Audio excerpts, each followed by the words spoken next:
Hey there, guys. So we are here once again to try to do this over again. um, can you guys hear me? Let me know if you guys can actually hear me.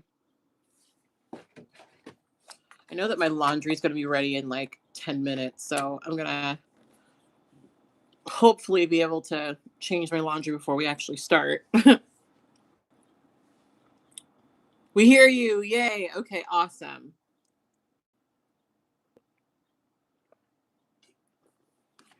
All right. Let me actually go to my page on my computer. So, we're here to try to do this once again. you know, we tried to do this last week, it didn't work. I really stressed myself out about trying to get a video version of True Tea up this week. I decided against that. We're just gonna do this again. And then do the video version next week. I'm gonna film that after this actually. Um, so yeah. um I'm going to okay, so I'm going to open up the fan lines because the biggest issue that we had was I wasn't actually receiving calls. But before I open up the fan lines, I want to quickly state that we are having a conversation about the whiteness of BDSM social media. This is the last podcast episode. Um, if you have not listened to the last podcast episode, um, it might be helpful if you didn't call. Not to say you can't, but I'm gonna go over the topic. But I really don't want to have irrelevant calls because you guys have to keep in mind that I have to sit and edit all of this when we're done. Um, People are asking if they can call from out of the state. I think if you can call the phone number, you can call. So I've had calls from Canada. I've had calls from the UK. I think if you can call the number, thank you, Rose. Then you can call. So let me open up the fan lines right now. And I know that my laundry is going to get done in like 6 minutes. So I'll switch out before, but I'm going to open the lines now. And I'm really opening them because I want to see if I could actually receive calls before I get into this long ass diatribe about all these things. So there's the number you can call. It is 281-429-8469. For those of you guys who are watching this, just joining us, this is going to be a call-in show where I ask you guys to give me your true tea to the topic of last week's episode, or not last week's, 2 weeks ago, the episode from 2 weeks ago. So if you guys have true tea, if you guys have things that you would like to share, this is the time to do that. Okay, and I'm already seeing that I have a call that got through, so that means that we can actually take calls. Yay! All right, so Isabel Gomez asked, what are we talking about? So let's get into it. Let's talk about what we're discussing. So side note, you guys can catch True Tea on basically any podcast platform. I've been doing them episodes there every other week and having these call-in shows in between those. So if you're interested in that, please check out the podcast because that is where True Tea lives predominantly right now. Also, this call-in show will be edited down. It's going to be edited down pretty severely. So if you are interested in listening to this full podcast or this full call-in show rather stream, the way you can do that is by signing up for my Patreon because I will archive this onto my Patreon after I finish it. So anyway,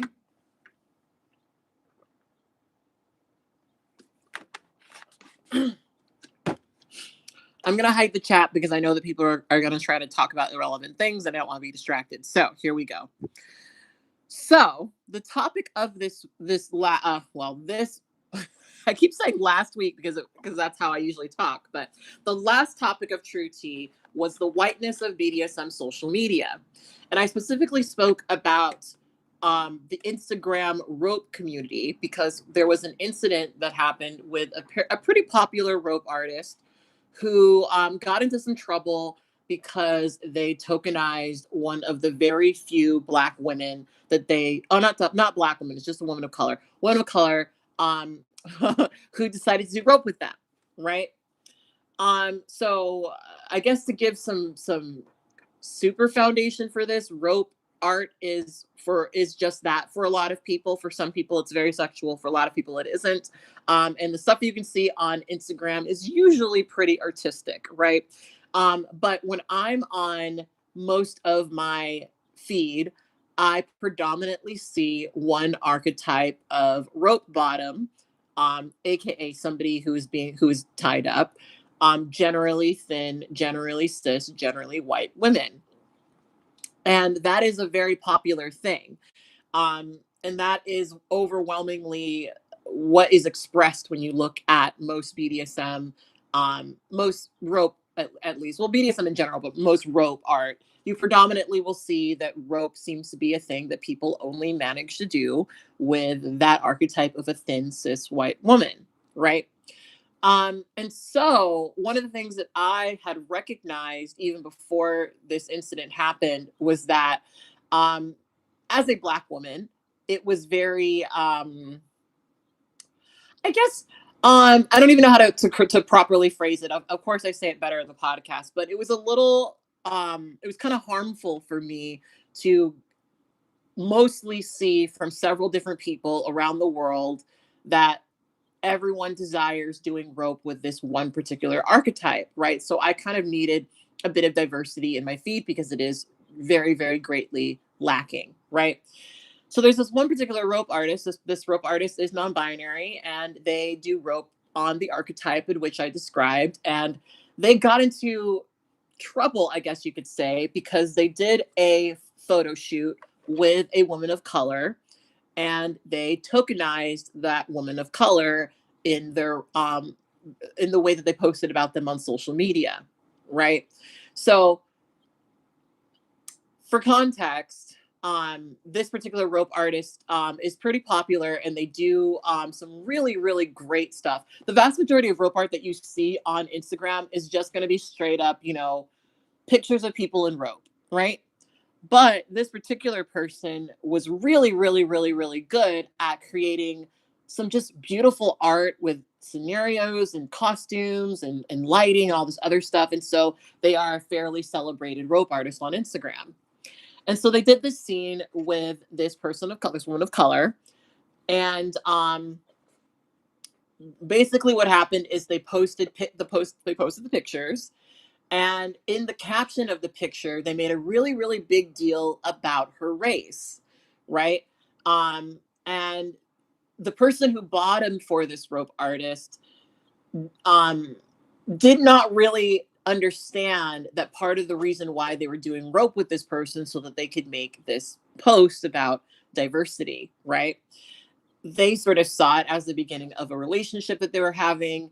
They did not consent to being tokenized in that way. And the worst part about it was that when they posted this person's race, they actually described their race incorrectly. They labeled them as one race, they were actually another.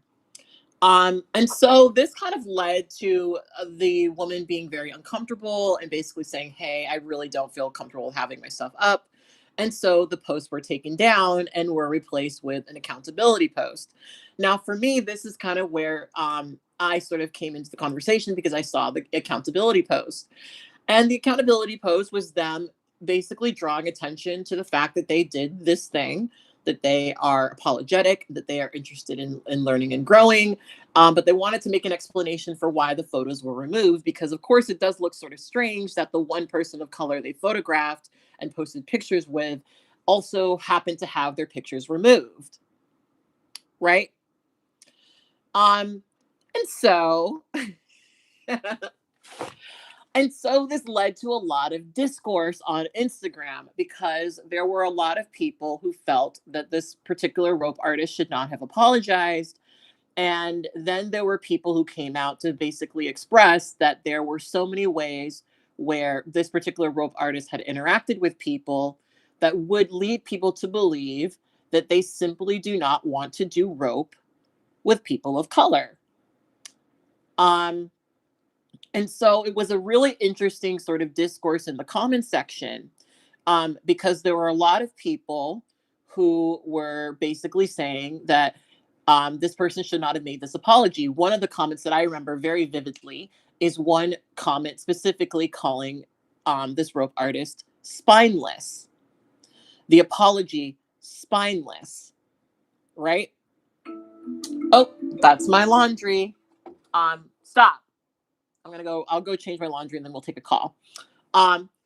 And the thing that stood out to me about most of the comments that were left was most of them misgendered the person who was the rope artist. So if you go to this rope artist page, they have at the top of their profile that they are non-binary and their pronouns are they and them.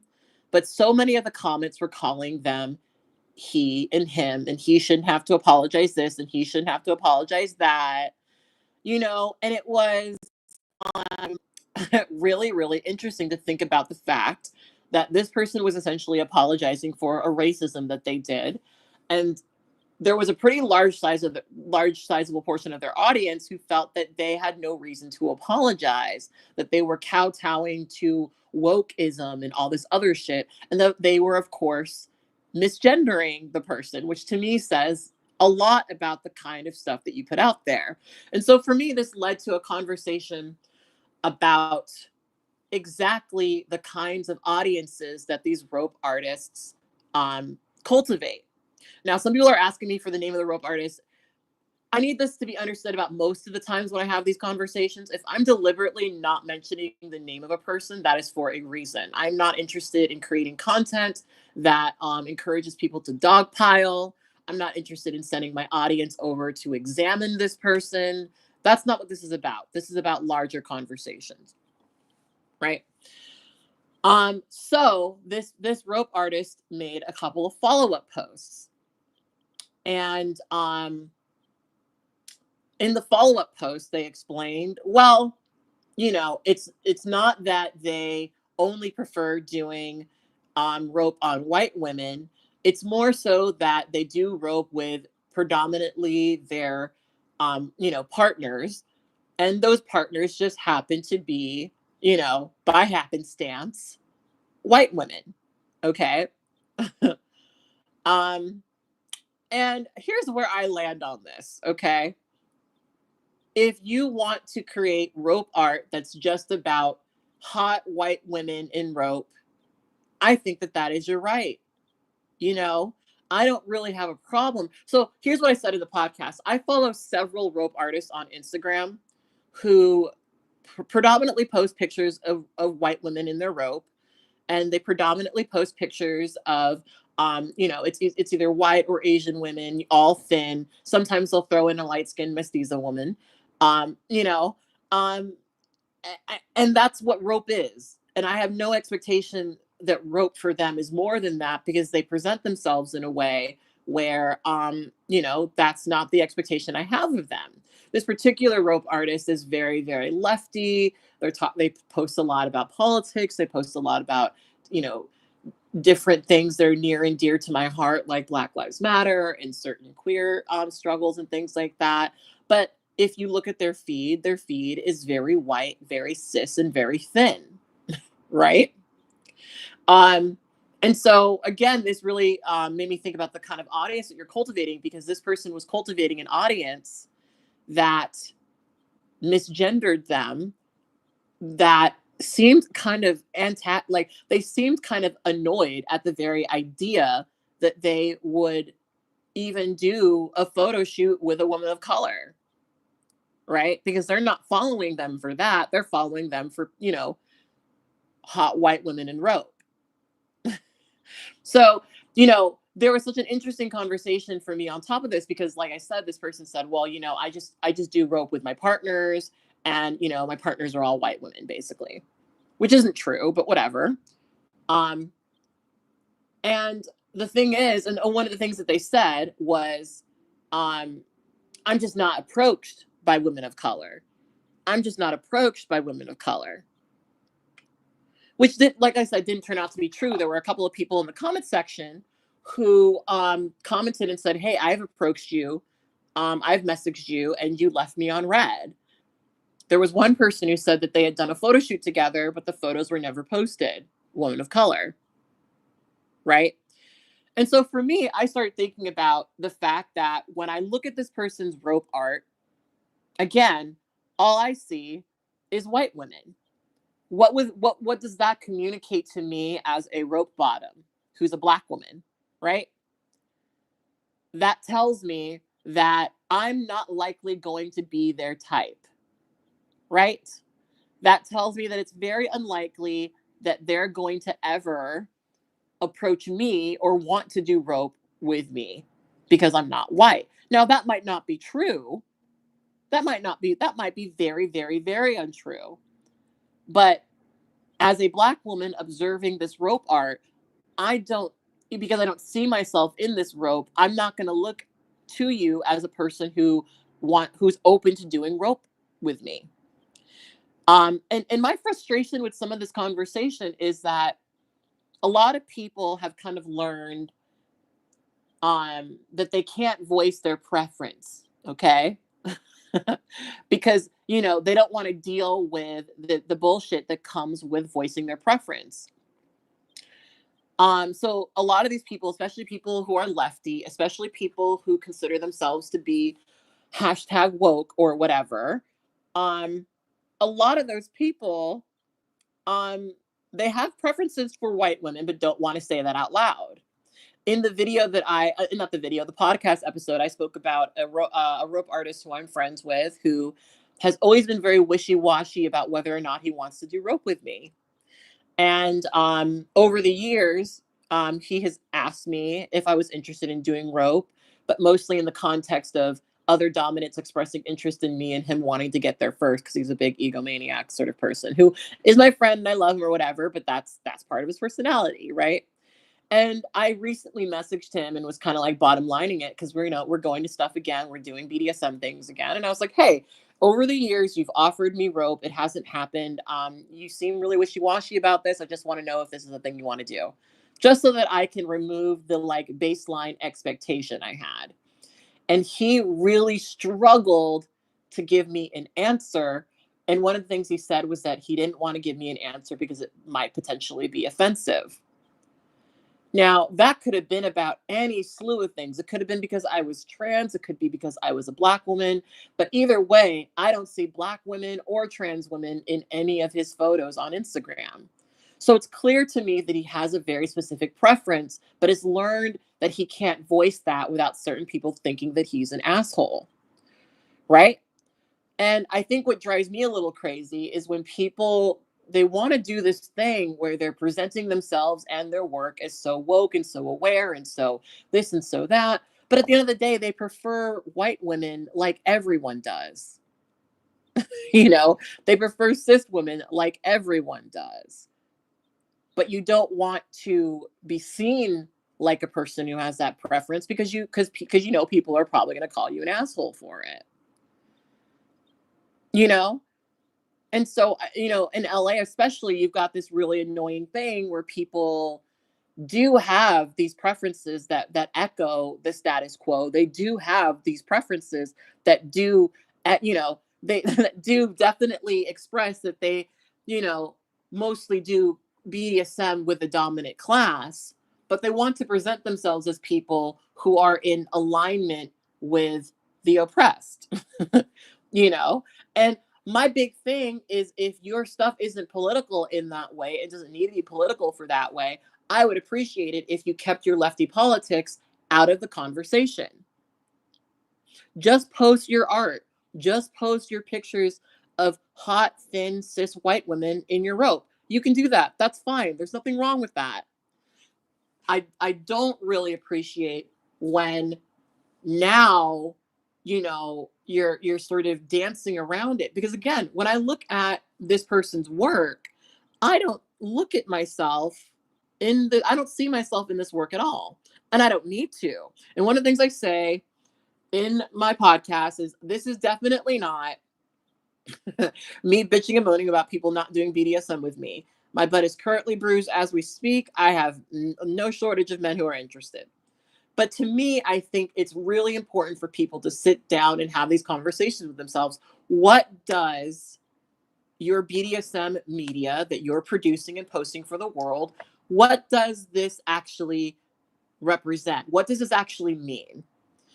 Because for me, when you're, telling me that you're a lefty who's all about inclusion, thank you, alive, and all about all this other stuff. And also thank you for not wanting to take me off topic because that would be rude. Thank you so much. Um, what does it mean when you're trying to tell me that you're a lefty person who believes in me and stands with me, but you're producing content that clearly communicates that you only do kink with the dominant class? Then a really interesting conversation came out of this. And this is actually going to be the topic of the True Tea episode that I'm filming today. Um, it came out that it was very common. I don't know for this rope artist, but it was very common for a lot of rope artists to charge women of color and queer folks for the rope art that they do for free on thin white women.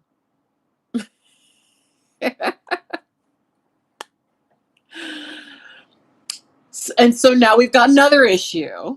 Now we've got people who are saying that they're on my side, who are saying that they are in support of the marginalized, and yet they are creating this barrier to entry for their work that requires money, you know?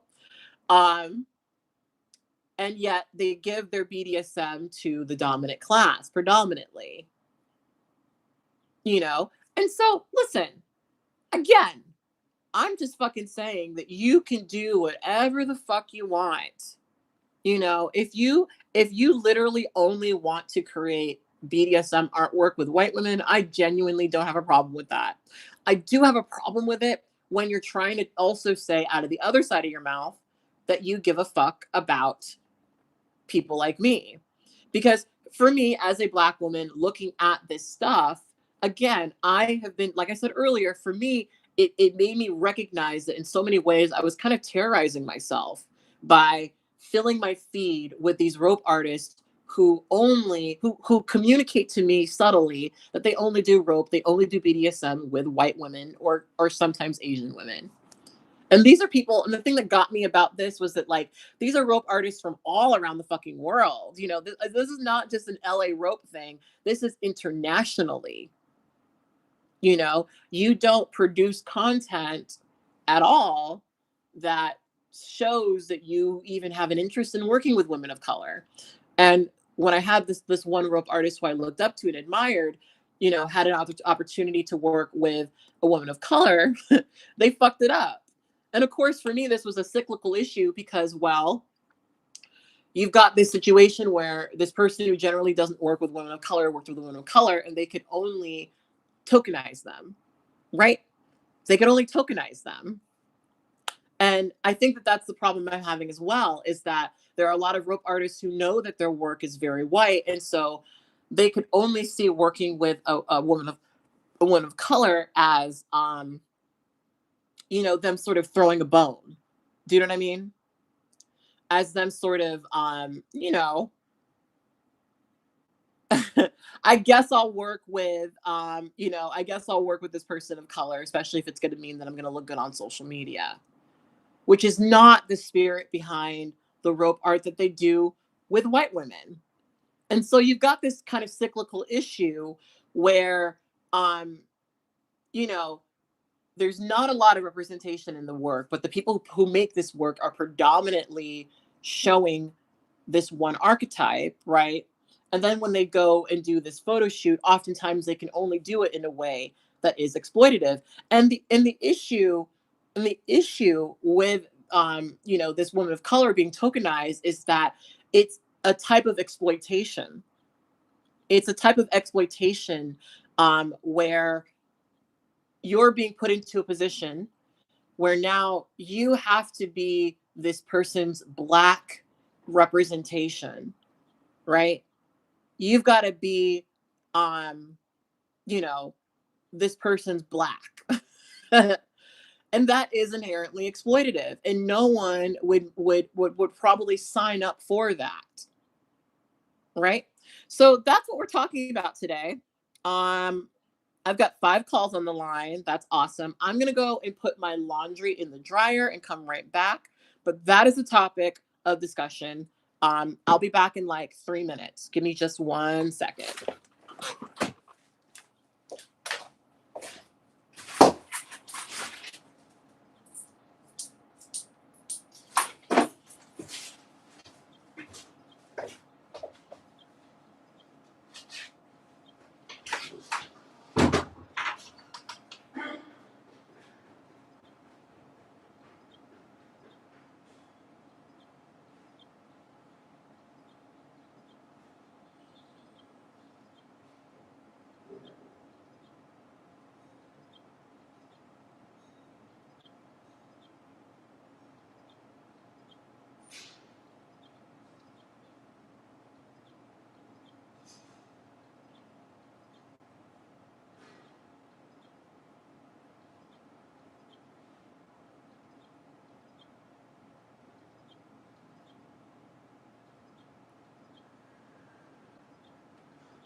Hey, Google, set an alarm for 45 minutes.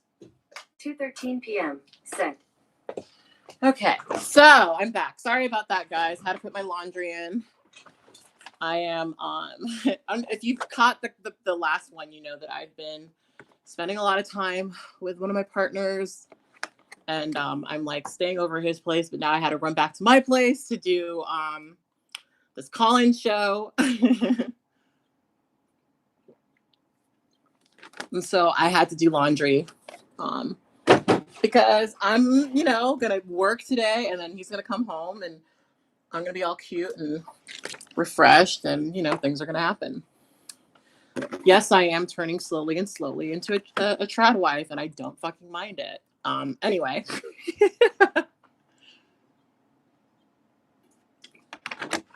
Anyway.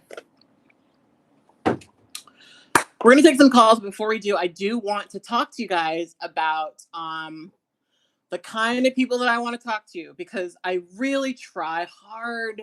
I try very, very hard not to...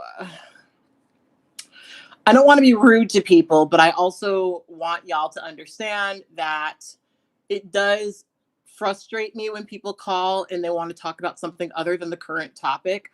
I said this in the previous call-in shows, but I really, really, really, really, I know that this is going to be a very unique, very specific, very particular, topic. And I know that there are probably going to be a lot of people who don't have anything to say about this. I really only want to hear from people who have actual experience with this. So who do I want to hear from? I want to hear from other Black women about how they feel about the whiteness of BDSM media. Of course, Black women who are involved in the BDSM community. I would love to hear from people of color who have been tokenized in photography situations and what that's meant for them, or if they've felt, how they felt about that. Because I think that there's so many different ways to look at it. Because, like, I'm tokenized all the fucking time, okay? I'm tokenized all the fucking time, but a lot of times when I'm tokenized, I recognize that there's a positive that's coming from me doing like, for example, I get called into schools quite frequently because I cover a lot of bases. I'm a trans woman, I'm Black, and I'm a woman, so there's a lot of like overarching, places in which I could apply. They could hire me instead of hiring three people. But I know that I could have, you know, productive conversations from it. So I allow that to happen. And I'm curious if some people have had experiences like that, right? I would love to hear from people who produce BDSM media, who have caught the whiteness of their own work and what they've exactly done to do that. Because I think this is kind of a cyclical issue. Because how do you diversify your content without tokenizing people? How do you diversify your content without making people feel exploited? What does that even look like? You know, I barely have answers other than genuinely forming relationships with the models, but I don't know. So that's what we're here to talk about. We're here to talk about, different solutions and different thoughts and things like that. So, anywho, I've got 5 people online. If you are calling in for something that is not relevant, please don't call. Please don't call because I will probably be. I'll be polite. I'll be polite. But I probably will hang up on you.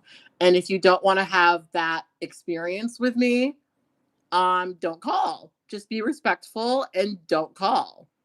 It truly is that simple. Um, I have to sit through this and edit all of these things. So let's, be thoughtful of me. Please stay on topic, okay? If you're not totally confident about it, that is to me a sign not to call. Um, anyway, oh, I also especially want to hear from people who have felt alienated by BDSM media in general, and its race politics, because it is very white. It is very white. And unfortunately, sometimes the only times you see people of color in BDSM media is when they're engaged in some form of race play. Um, which for me, as we've talked about in previous videos, I'm not a crazy fan of. All right, so I'm gonna be quiet and then I'm gonna take a call. Hopefully, y'all will stay on topic.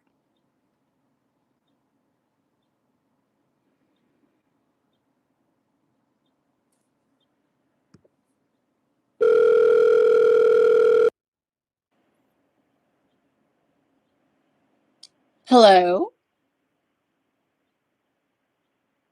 Hi. Yes, can you hear me? Oh, yes, I can hear you. Who am I speaking to, and what is your true tea? Yeah, you can call me LJ. I didn't think I would be the first first one. But I gotta say I've never felt more relevant to this topic. Oh my God, Um, love it. I am I mean I'm a cis black woman. Hmm. I live in the South, so BDSM is already kind of tricky to get Hmm. involved in. Um, that's all I'll say about that. And I was very active for years. Until well, obviously pre-pandemic, I was way more active.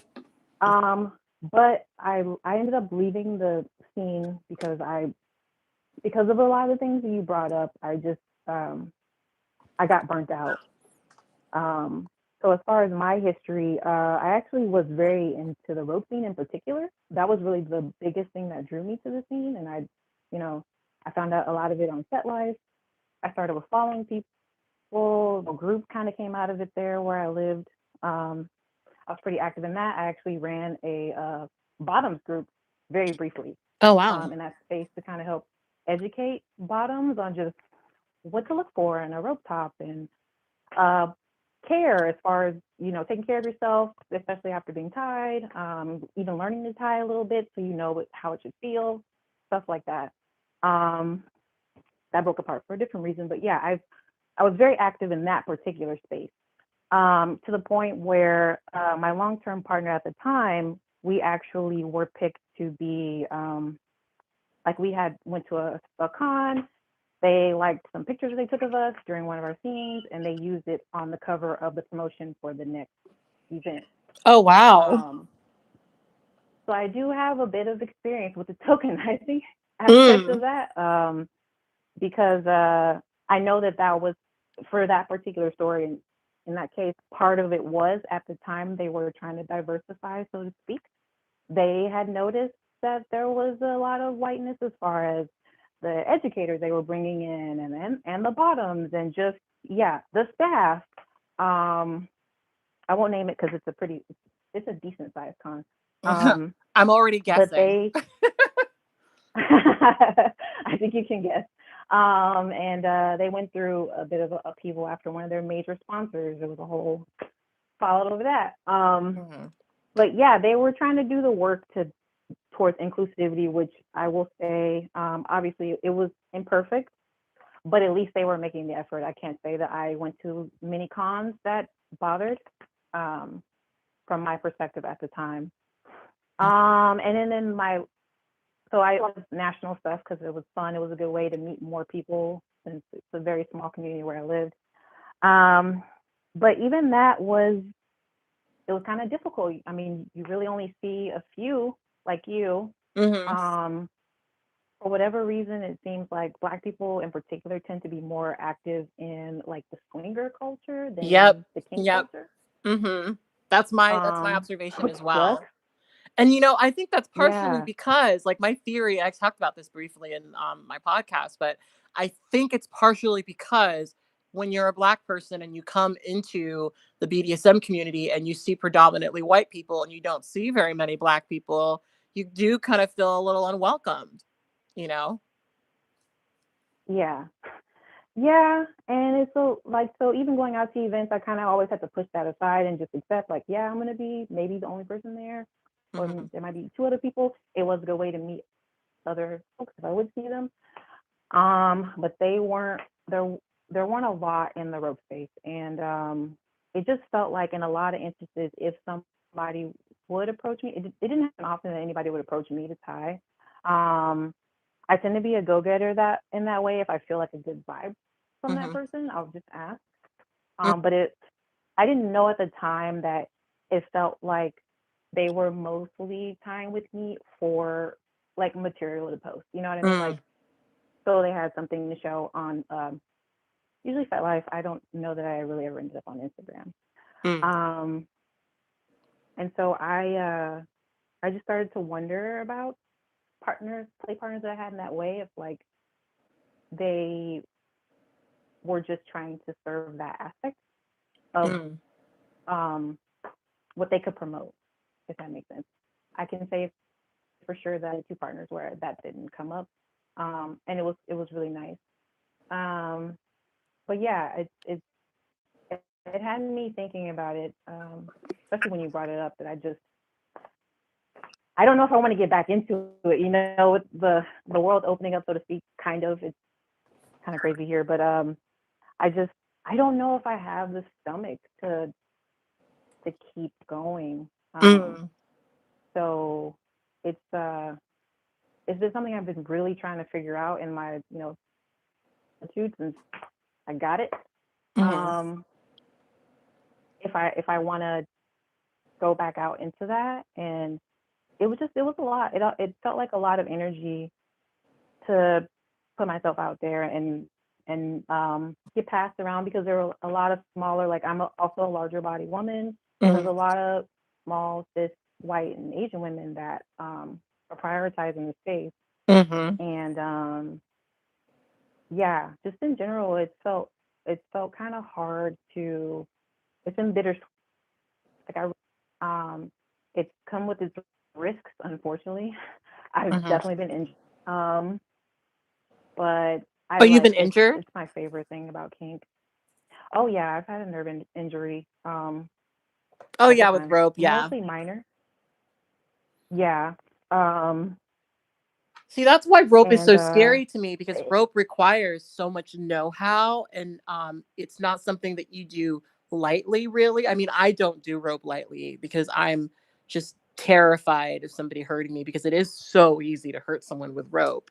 Um I was actually really yeah, curious about you mentioned that you're in the South and one of the comments that I read in this particular conversation was from somebody in the South, and they said that it's kind of dicey because the optics of especially a white top doing rope with a black bottom for some people um, kindles thoughts of lynching and enslavement and different things. Like, I don't personally digest it in that way, but I'm also from California, so I was kind of curious if you could talk a bit more about that.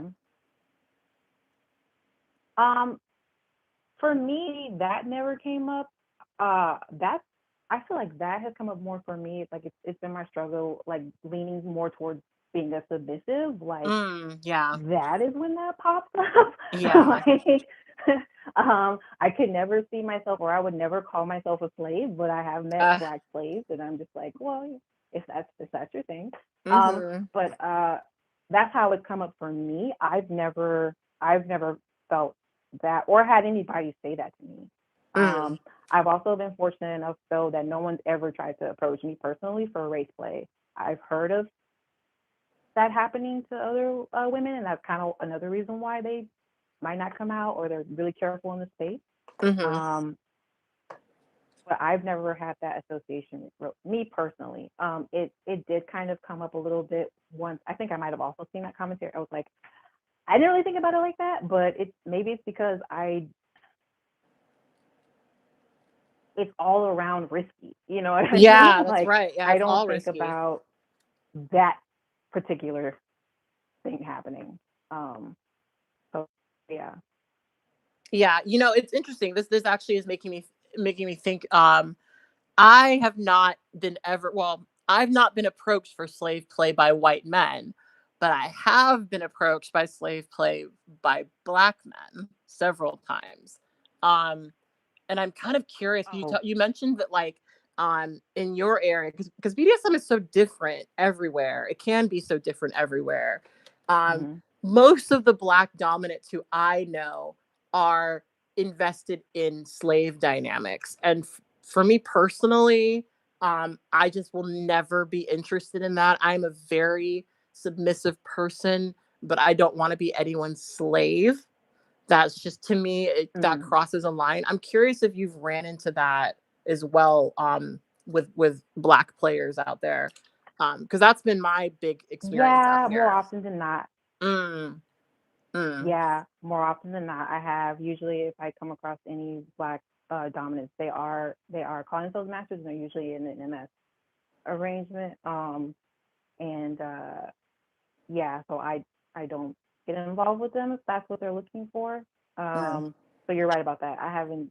Yeah. Uh, I make that plain though. That's not my interest. Yeah, and what's that about? I at some point I'd love to to look into that, because to me that's always so um uncomfortable for me, because I don't want to tell someone, Mm. hey, you're doing the slavery thing, and that kind of makes me, very uncomfortable, even though you're a black person. Because, hey, everyone's got their way of Yeah. processing, I guess, but, like, damn, I wish that I could meet a black dominant in the Los Angeles area who wasn't invested in the slave thing, because it's everyone I know has slaves, so, and it's a whole Yeah. thing, you know. Yeah, it was frustrating because I was definitely taking the time to try and find black spaces, and it tended to be like when I was looking at leather, they tended to be MS leaning, and I was like, Hmm. I Yeah, I'd yeah. rather not risk it, getting involved there. Yeah, and it's interesting, because of course the common refrain when, especially when I talk about, a space being very white, is, we'll seek out spaces that are predominantly black. And my disconnect is that, as you stated, a lot of predominantly black spaces do tend to be more swinger heavy. And they often, if they're BDSM heavy, Hmm. are very master slave heavy. And I just can't I don't want to be in that position with anyone. Um, so that makes it complicated. I don't know if you ever heard Yeah, of a tribe called Kink? I have. I haven't Yeah. looked into it, but I have heard of it. Yeah, I looked. They're like an international black BDSM organization, and they've got chapters everywhere.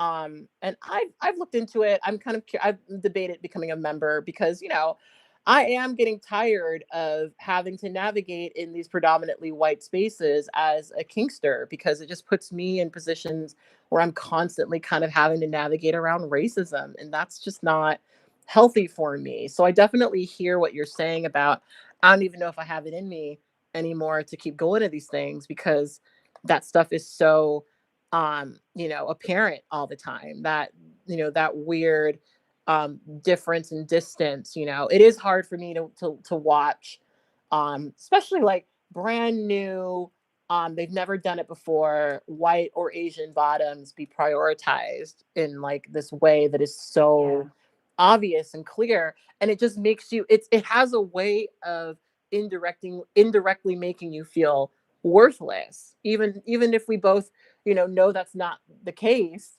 um it could feel that way once you're Yeah. continuously getting that message over and over again. It really can.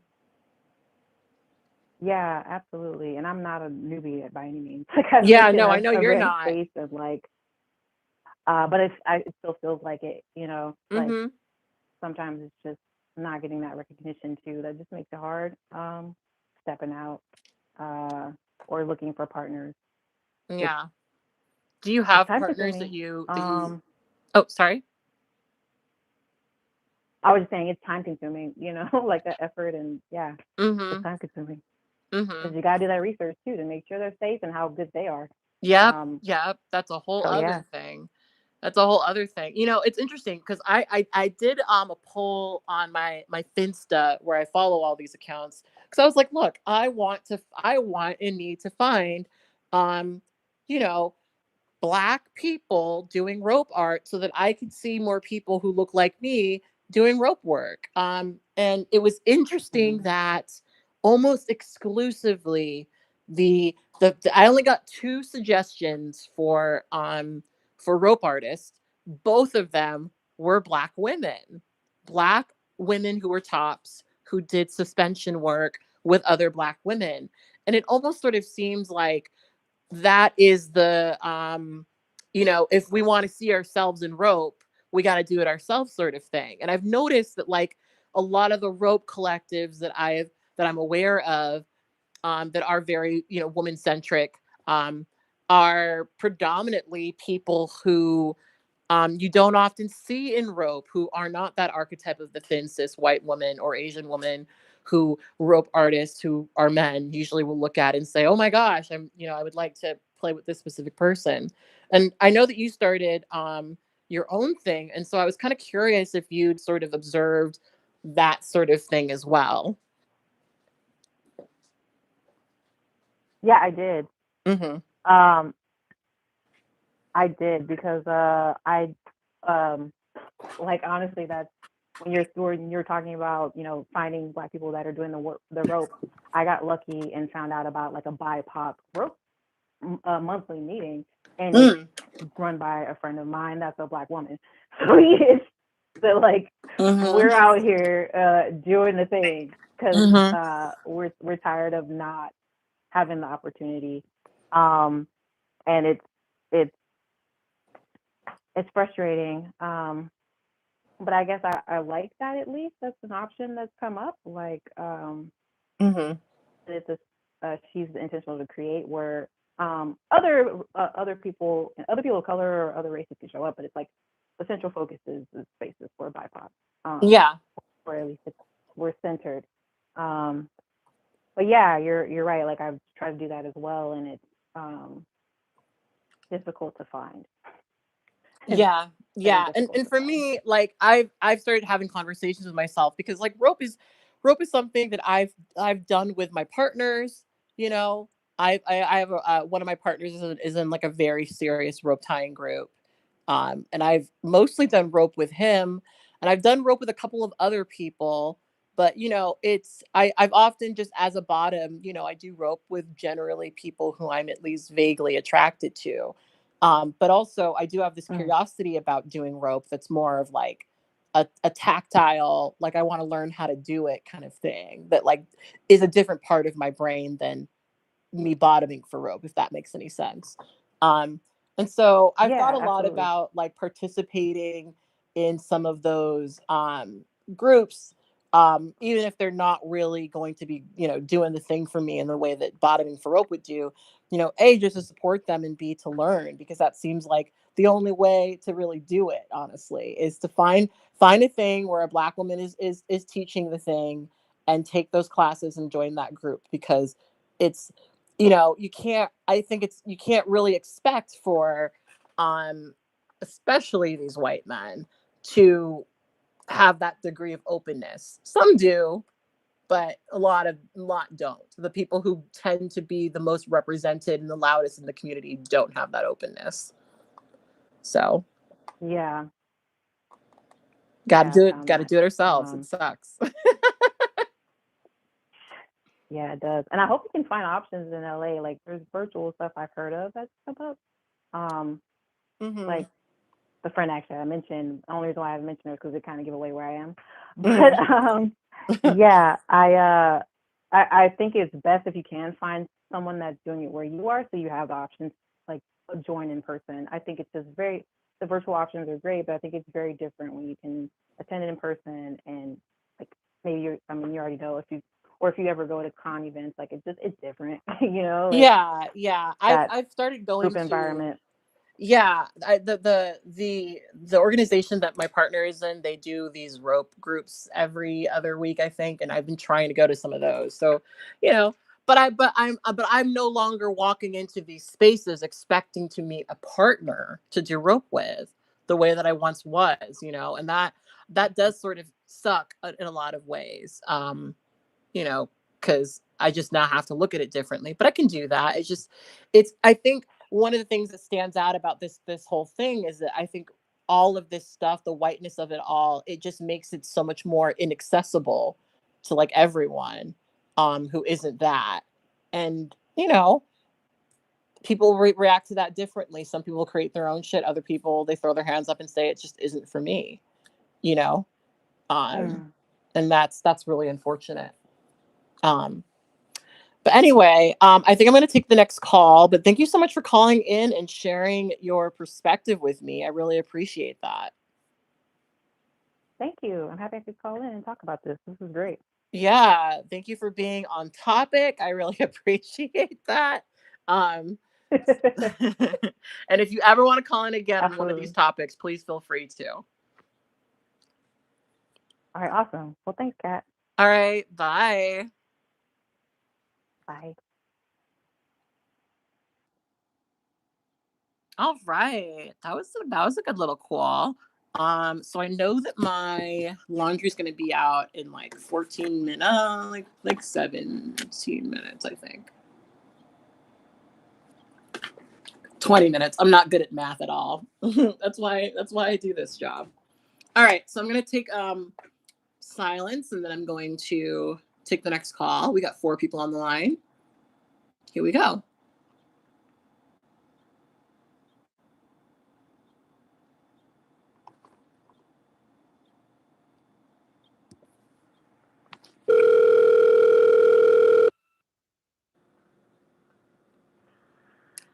Hello. Hi. Hi there. Who am I speaking to, and what is your true tea?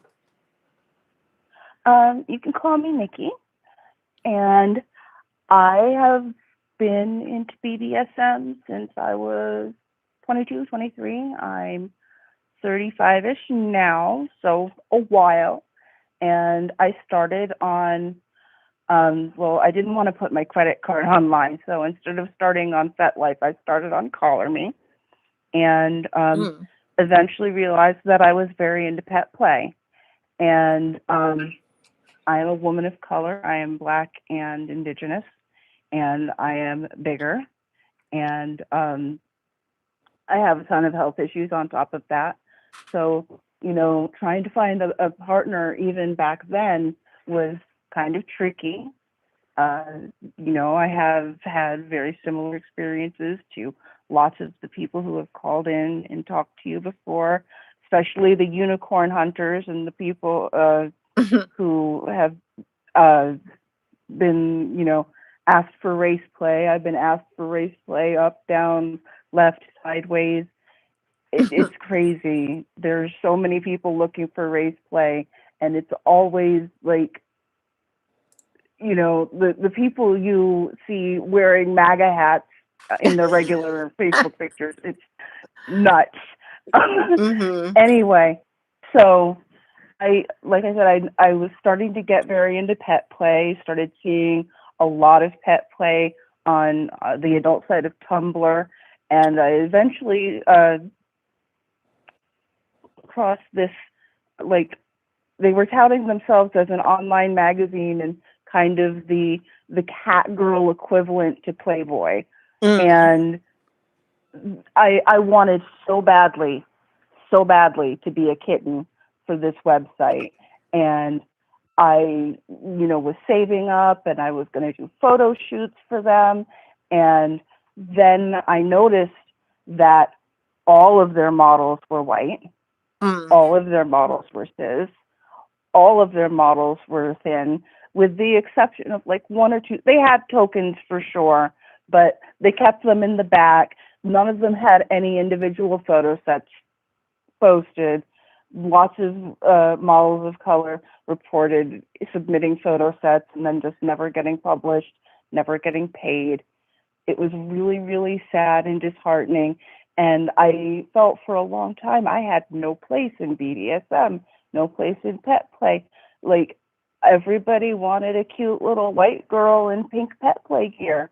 And it made me really, really depressed, because I'm a person that I feel like I need BDSM in my life. It's Mm. not just like a hobby.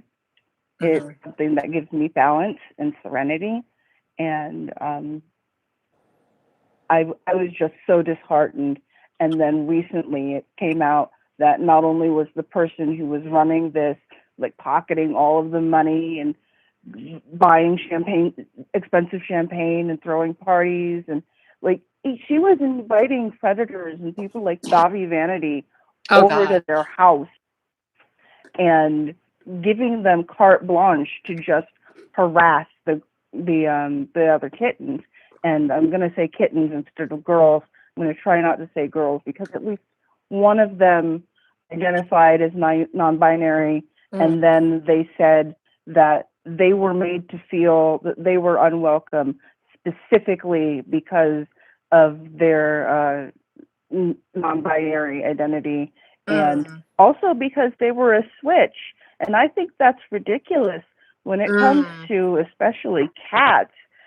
There are so many different personalities in real cats: dominant cats, submissive cats, cats that, will hiss at you and swat at your nose if you come near them on a random Tuesday.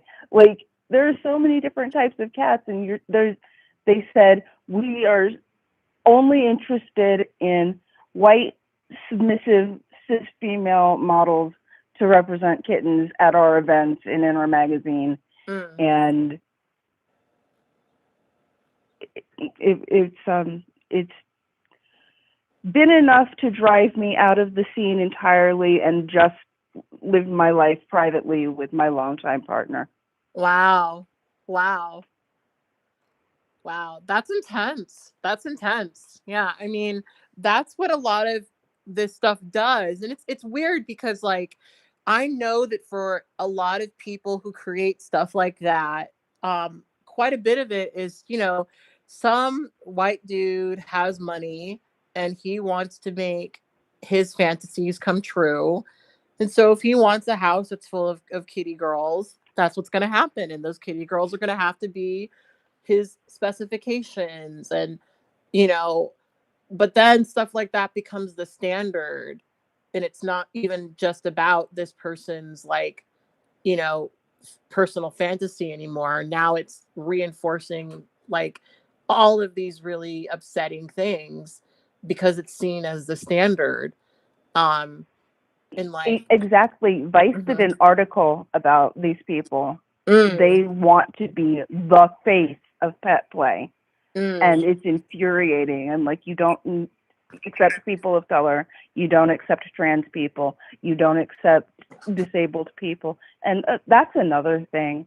I have Mm. cancer. I was diagnosed last year. um, I had a stress fracture. My leg gave way in the shower one day, and then a month later I had it amputated. Oh It's wow. gone. Oh wow. So I don't think I have ever seen a curvy black woman with an amputation represented in rope, in pet play, in anything. Yeah. Yeah, and the thing that I think we're sort of dancing around here and not quite saying is that a lot of this stuff, like, yes, it's we look at it, especially as women, and say we want to be there or we want to be similar to that, but that's not us. But then there's this whole other sort of perspective of this content where it's it's all about placating to cis white men, cis heterosexual white men generally. And so what do they like? What are their interests? You know, they're only going to probably show the like very narrow, for a fact that most people are in this group are probably going to find this person attractive kind of person. And it's a safe bet to say, yeah, probably, most men of all backgrounds are probably going to like the way that this tiny white girl looks. And they're probably going to be more open to the way that this cis girl looks, because there's this way in which selling this image has now, clashed with this desire to represent the the BDSM community, which is not full of, exclusively cis thin white women who are, kitty girls. Um, Right.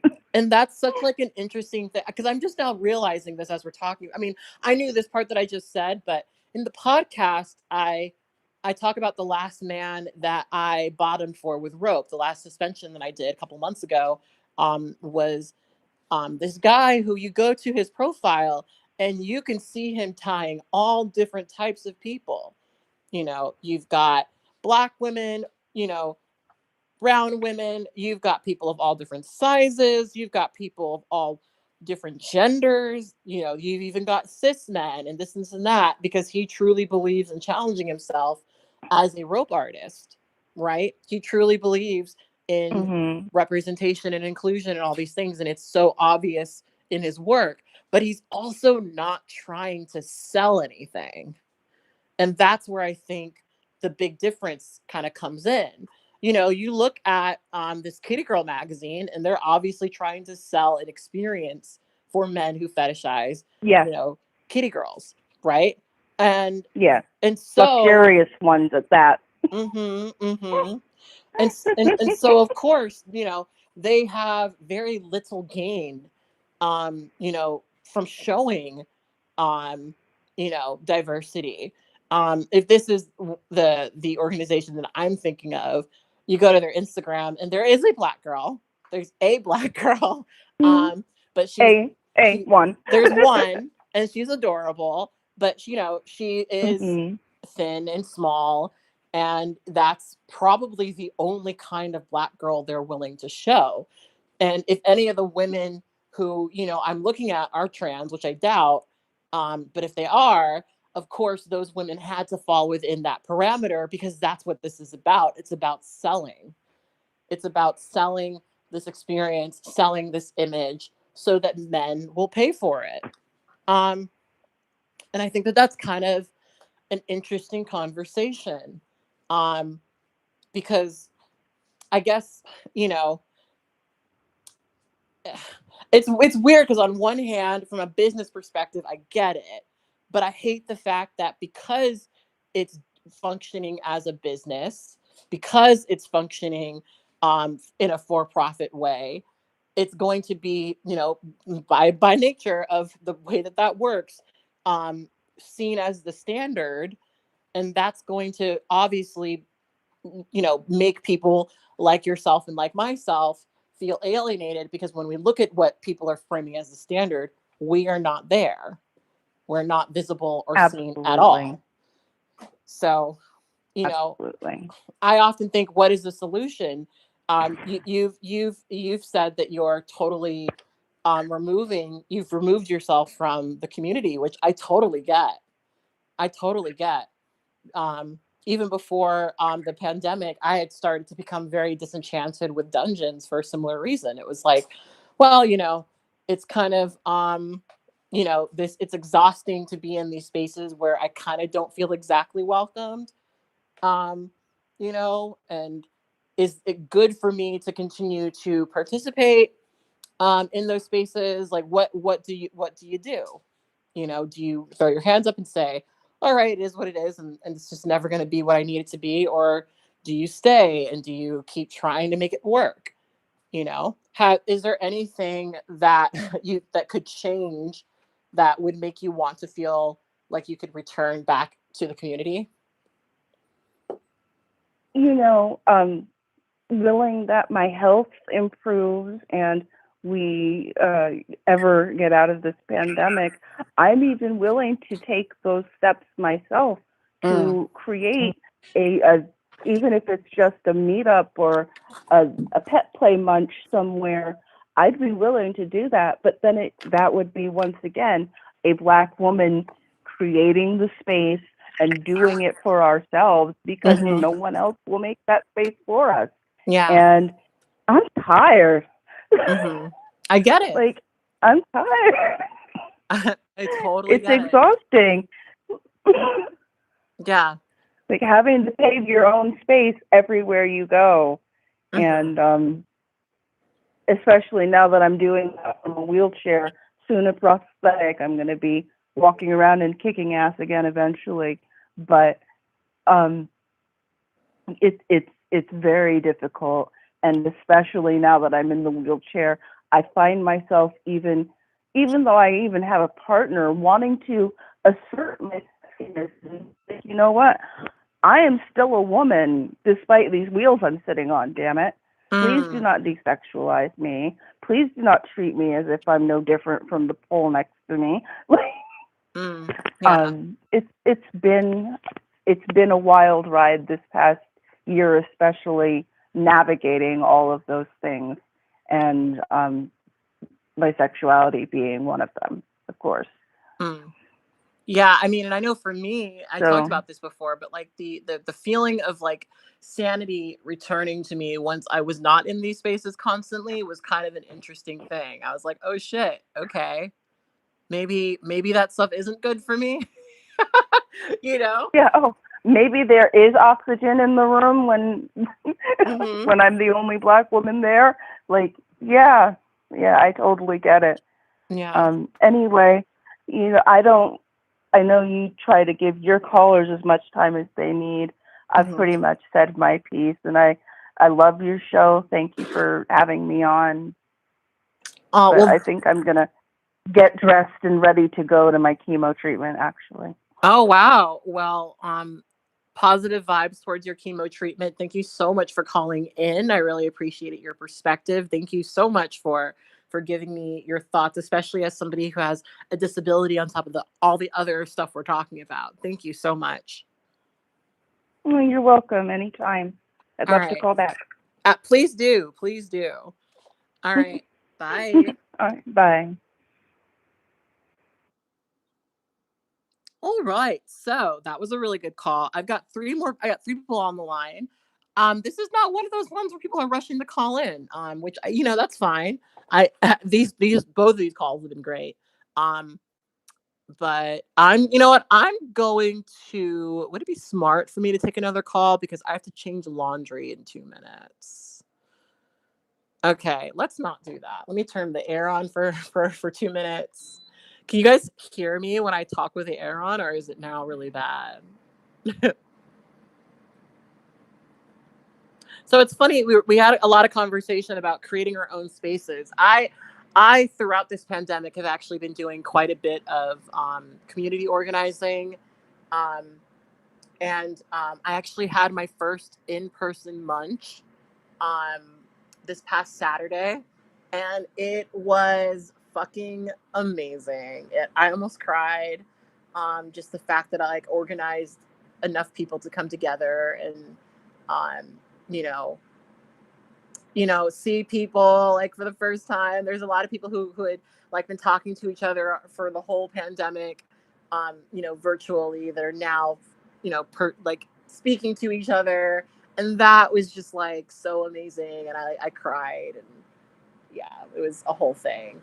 Um, it made me really happy. But like, it does suck that we have to do that. It does suck that like, as Black women, we literally have to create our own fucking spaces because the default, community is just so painfully white.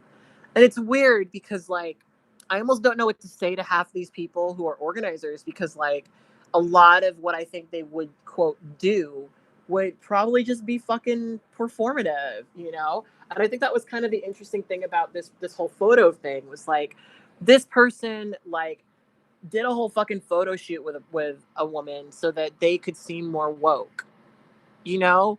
And that is probably the most performative thing I've ever heard of.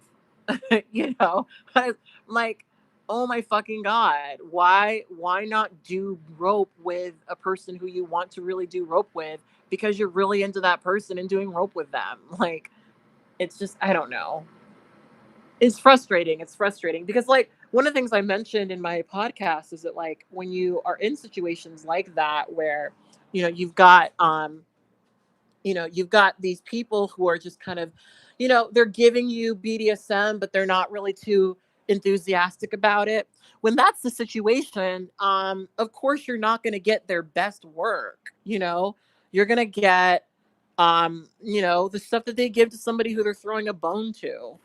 And I'm sorry, but if I'm bottoming for you, I don't want you to do BDSM with me that you could take or leave. You know what I mean?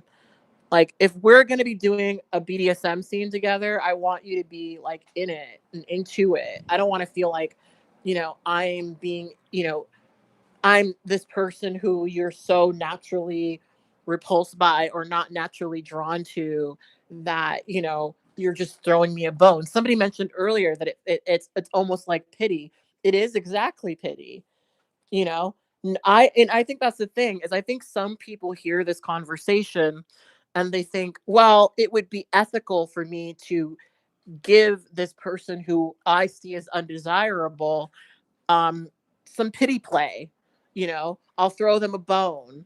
I will, you know just kind of give them a bit of stop give them a little bit of what they're wanting. But no one fucking wants that. Nobody wants I feel sorry for you, or no one wants pity play. Nobody wants pity play. And it is a bit frustrating to me that so frequently in these conversations it's heard like that. I don't want anyone to feel like they are held at gunpoint playing with me, because that just makes me feel like I just pushed you into doing some shit you don't want to fucking do. That's why I've always been very much about, hey, if you've got a preference and your preference just happens to be for white women, like, yeah, it's fine to say that. I'll never forget. There was a guy who I met at one of my first munches, um, and we were having a really positive conversation because we both worked in the animation industry, and he was really cute, and I thought he was interesting, and I'd been flirty adjacent towards him. Um, and he just flat out said to me, I only am attracted to thin cis white women, but you still seem really cool, you know. And it was harsh. It was definitely harsh. It was definitely probably not exactly what I wanted to hear, but I appreciated that he said that to me instead of like awkwardly making me feel that, you know, it's just something other than that. Because that's my frustration in a lot of these conversations, is like, when people sort of leave that little bit of maybe kind of sort of maybe one day shit, like, it just, now I'm just sitting around thinking, oh, it's not that he's not attracted to me, it's because you know the stars are in Mercury on Venus or whatever. You know what I mean? And once the Venus are aligned with the Mercury and the retrograde and all this other stuff, then maybe one day he'll become what I need him to become. But that's not realistic and that's not real. He's just not into that. He's just not into whether it be trans women or black women. And that's just kind of that. And it fucking sucks to hear out loud, but it's how he feels. And so Maybe I'm just somebody who can hear that sort of shit, but I would rather hear that than have like wishy-washy, I don't quite, know how to express myself sentiments that make me feel like there's a possibility when there isn't, and there isn't, So I don't know. But I think I'm just a kind of person who could hear that. So maybe that's not good advice. um, but anyway, I need to go and switch out some laundry, put some new stuff in. So I'll be back. Give me like 5 minutes and then we're going to take the next call.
Hey, Google, set an alarm for 45 minutes.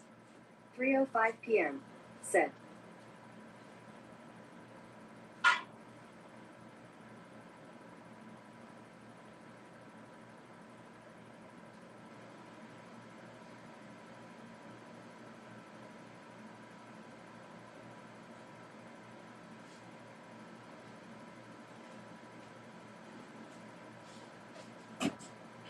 All right. Sorry about that.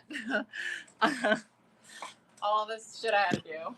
Okay. We're back. We're back. Okay. Whew. All right. Running around. Um,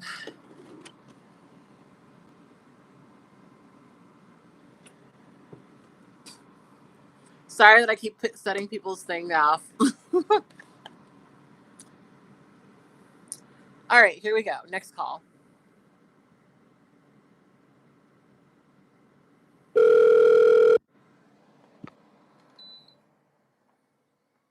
Hello. Hello. Hello, Kat. Hi there. Who am I speaking to and what is your true tea? All right. So I go by Starberry on YouTube, but my name's Enrica. Oh, hey, Starberry. I see your comments all the time. Yes. So my true tea is that I've always been interested in BDSM since I was like 13 years old. I remember like coming to my sexuality and like my journey to my sexuality. I've always been interested in BDSM, but whenever I would go to like porn or go to like websites about it was always very white.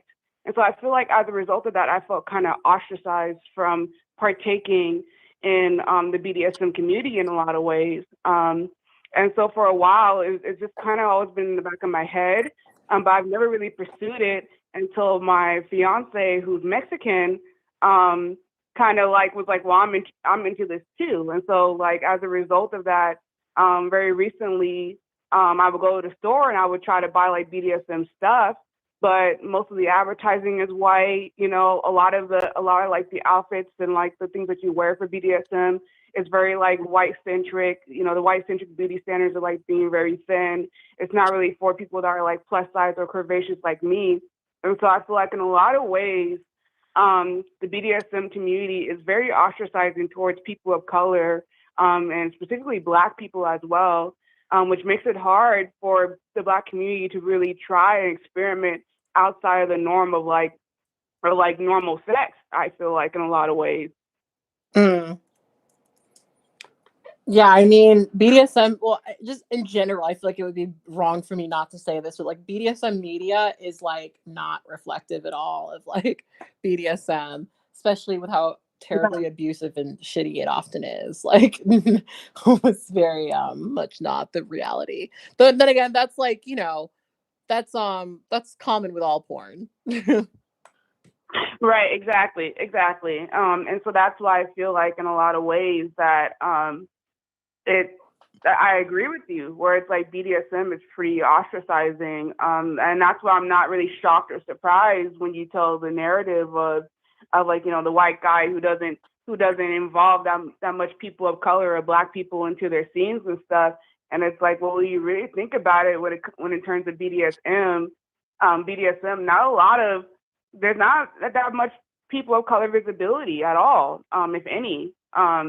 And so, and then again, like, even though at 13 years old, I've always been interested, just the feeling of like not being able to partake in it because it seems like a dominant thing and it seems open for white people to really experience when it comes to Black people. It's like, they don't really care to us. They don't really like advertise towards us at all in any way, shape, or form. I mean, and I go to sex stores often, and even then, like, there's not that many BDSM like advertising that showcases Black men or Black women or like people of color in general. It's mainly just a white thing, and so I think that's what always makes it kind of difficult, even on that front. I mean, you're the only person, and I followed you for years, where I've seen you come into your identity, and I see you become more open about BDSM. That made me kind of think about and reflect about my BDSM and make me feel more comfortable embracing that part of me because you're very visible. Mm. That well, in my worldview, you're very visible in that way, and like you're one of the few sources of Black women who talk about BDSM in a way that's not shameful. That's very open and very embracive and stuff. And I just wish we could see more of that, honestly. Yeah. Yeah. And I wonder actually, because it's like, so I'm the sort of person where like this is my job and I've done it for so long that I like basically don't care about what I talk about. But I know that there are a lot of people who, a lot of their like I know specifically like when you're a Black woman, it's hard to express even vague interest in anything sexual or Yes, could be seen as sexual yes. because people hypersexualize and dismiss Black women for that constantly. um So I know that's why there aren't more black women making BDSM related content, because of just how quickly we are shamed for being sexual and then Yes. fetishized just inherently.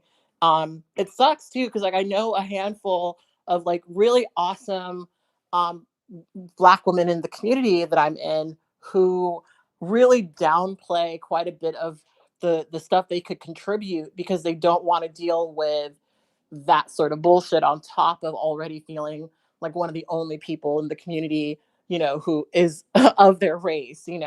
um Right. it's so Right. frustrating in that way.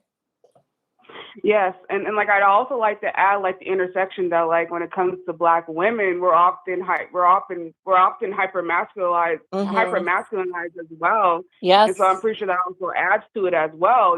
Like Mhm. I know plenty of times where like I'll be with my fiance and like I'll wear like BDSM stuff, right? And then people automatically just assume that I'm the dominant one. Yep. I'm the dominant one when really like I'm the submissive. I love to be submissive. Mhm. Like as assertive as I am outside of my life and like in the way that I view the world, when it comes to the bedroom, I'm very submissive.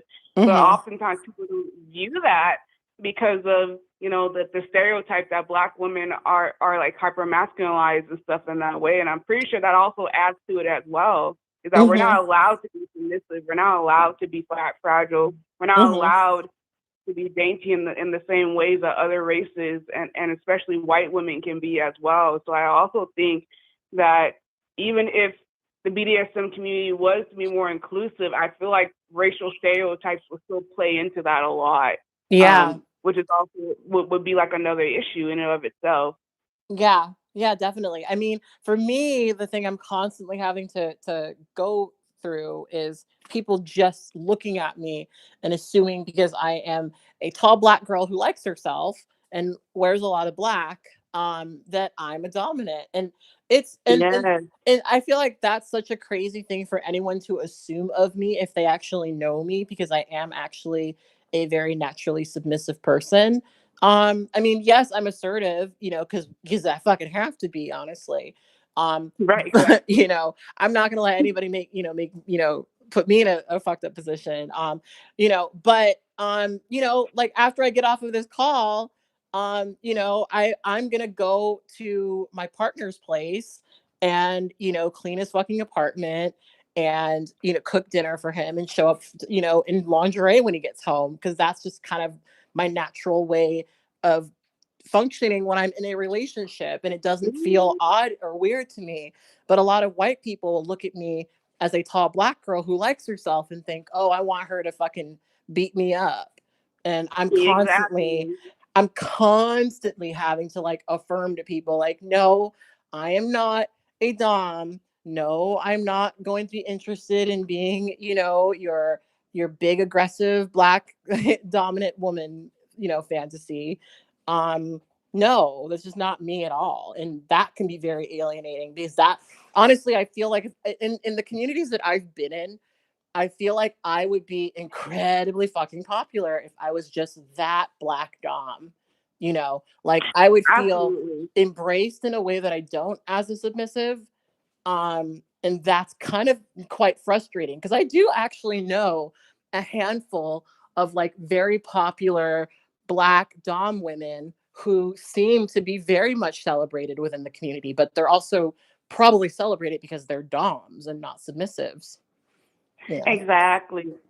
And like talk speaking about this makes me bring up another point for why like why I feel like I was ostracized from the BDSM community. It's because I feel like um even if you are a black woman that's in a submissive role, a lot of times there's some type of race play that's incorporated in Mm, that in yeah. some way, shape, or form.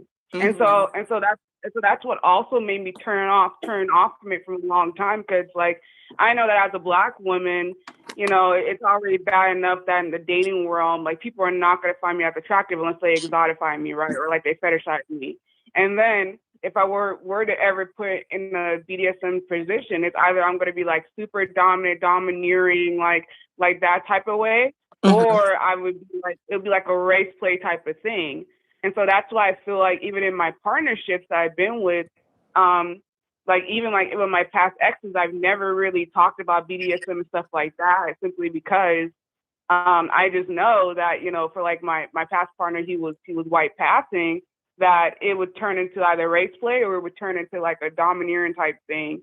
And Mm-hmm. like for the first time with my fiance, it's been neither of that. Like he's very good at, like he's very competent, and like he's very understanding of like the way that I move through society and stuff. And so when it comes to BDSM, he is very much careful and very much like considerate about how I want it to go and how I want it to play out. And that's honestly the only reason why, like, I'm at a point right now in my life, and I'm 23, where I'm able to like fully embrace BDSM, because of the fact of my partner. Now, if it wasn't for my partner, I don't think I would have ever experienced BDSM in the same way, or at least in like a healthy way. Yeah. Yeah, and that's a really, really good point. Like I I've talked about this a few times on here.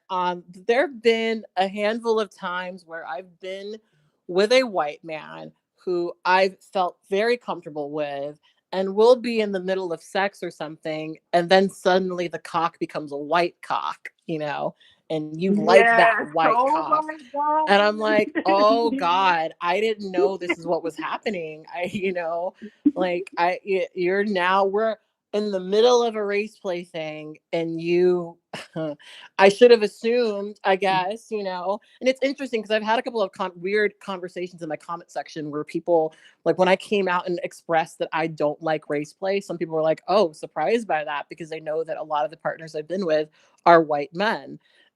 Right. And that's not something I would consent to ever. I would never consent to being in a situation where a white man is directly fetishizing my race. The guy who I am, doing all that stuff for later tonight, he's Palestinian and Mexican. And I think that there's probably a degree of I feel really comfortable with him in ways I probably don't with a lot of my white partners, because Yes. he understands what it's like to be a person of color. Um, so maybe it's that, because that's also very alienating. Like half of there's been a handful of like white men who have been very interested in me being their submissives. And you peel back the surface a bit, and they're fucking like Trump supporting like Republican pieces Oh of shit. yes. Like Yeah. one of the men who was like really, really, really into me and like pursuing me and still wants me to this day is on fucking Snapchat talking about how COVID is fake and Trump won the election. And it's crazy to Oh me God. that like this man in the community that I was part of was so fucking into me, but also held these beliefs. It was pretty bizarre, honestly.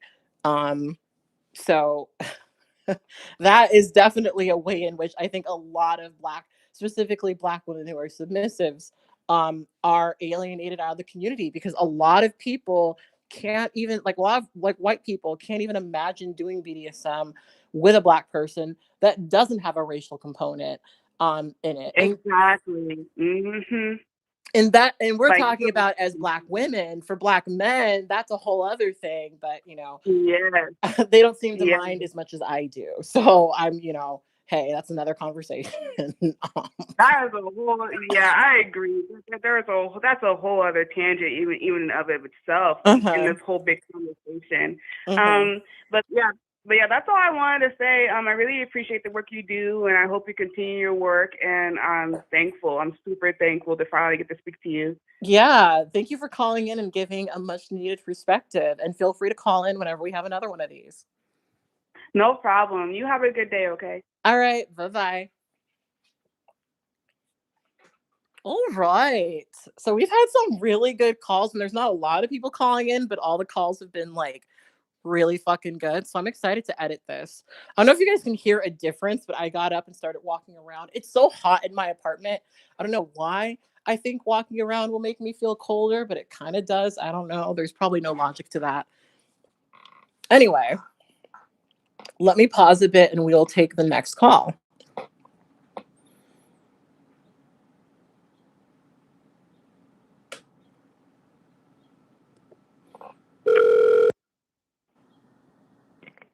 Hello. Hello. Oh my God! Yay! I got through. Hi there. Who am I speaking to, and what is your true tea? My name is Queen, and my girl. I was just over here screaming at the TV because my. Let me tell you my true tea. I'm kind of new to the BDSM community. I do some. I'm black and I am trans, but I'm cis assumed. So Mm. quote unquote, passing or whatever they want to call Hmm. it. I've never heard cis And assumed, but I love it. I I say this assumed because in a lot of these spaces, I'm automatically assumed to be a cis woman. Yeah, I get So it that. adds another level when you're navigating the BDSM scene because Hmm. yeah, you'll find a man that's attracted to you, and when they find it goes one or two ways when they find out that I'm trans. First of all, a lot of men think that I am a dominant because I am attractive. I have a certain presence about myself, Hmm. and I wear leather. I wear harnesses, but I'm more of I'm a sub. I'm a sub leaning switch, if anything. Hmm. So it goes always one or two ways when they find out that I'm trans. It's either all the BDSM stuff goes out the window and it's like, let's just have sex. Mm. And, or on the other hand, it's like, my goddess, can you top me and like Hmm. control me and Hmm. throw me down and make me your. I was like, dang, I was hoping you was going to do that to me. Like, um, but like when it comes to like a lot of these spaces are out. I live out here in the Bay Area in San Francisco, Oh so boy. Okay. it's white. You already know what it gets. Well, I know the sub up there because I go up there with my partner from Folsom all the time. So Oh yeah, we actually me and my friends just went to Dory. It tried to social distance. It was interesting, did that but happen? Did that actually happen? it did. It Oh really happened. no. It happened. It I happened. missed it. I'm mad. I thought it wasn't It was happening this year.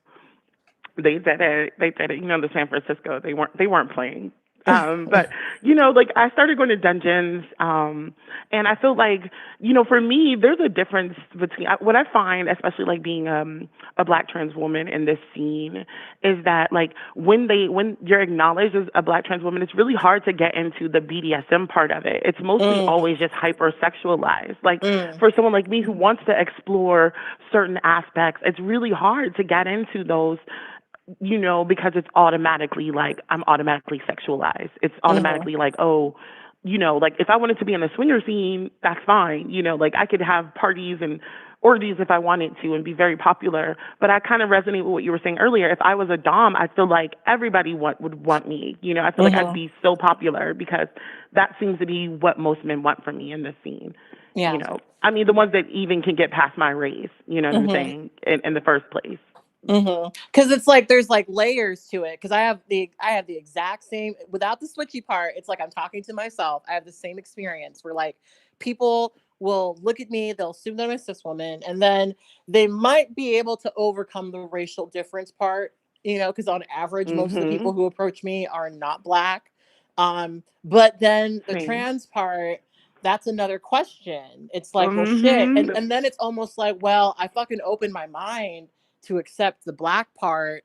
I don't, I'm I'm not already there opening my yet. I'm mind. not there yet. I'm not even close to being there yet. And that's, it is frustrating because it's like, okay, well, especially when it does, as you described, turn into, okay, well, maybe we should fuck. Because I guess for me, so much of like, if I'm at a dungeon and maybe I'm just a weirdo in this way. Um, if I'm at a dungeon, I'm really not interested in having sex. Exactly. Like I'm there for, I'm there yeah, for for the play. BDSM. I'm not Yeah. thinking, oh shit, I hope I get fucked tonight, or that's not what's on my mind. But a lot of people, their BDSM is tied to their sexuality, and so it is hard for them to do BDSM with somebody who they feel they couldn't have sex with, which of course is quite silly because these things don't have to be hand in hand, but especially for most cis men, I find that they are. And I'm aware of the fact that, a lot of the men who I bottom for probably do want to have sex with me. But the only person I've really had sex with who's topped me is my long term partner. So, and I've bottomed for a lot of And then people.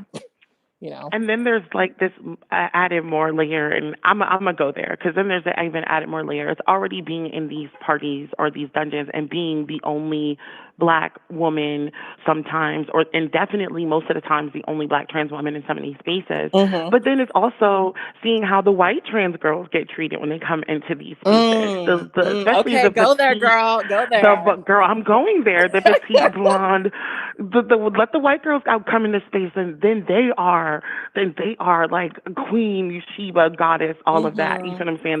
Then and it's also allowed for them to be to be bottoms and subs, you know, Mhm. or sometimes those girls they play into that whole top fantasy aspect, you know. Mhm. But yeah, I've just seen the way like being with some of my friends who are not black and just see the way that some of these men treat them, you know, like how they Yeah. talk to them, how, you know, it don't even matter what they look like, but it's just the Mm. fact that they're not you. And Mhm. with you, it's like, oh, hey, how's it going? Like, you know, this don't Yep. even have to do with being trans. It's just being the black woman. It's like, you know, oh, yeah, haha, you're so funny. Oh, yeah, you know, but like, Yeah. but with the I black, with the white girls, it's like, that's so interesting. Yeah, no, I've had a very similar experience where I see these white trans girls and like there's people I'm thinking of right now who basically said no to me because I was trans, but then they saw Hmm. a white trans girl who approximated a lot of what they're already attracted to on, what their predominant preferences in their own selves, and well enough for them to be interested, and suddenly now they're making an exception that they wouldn't otherwise make.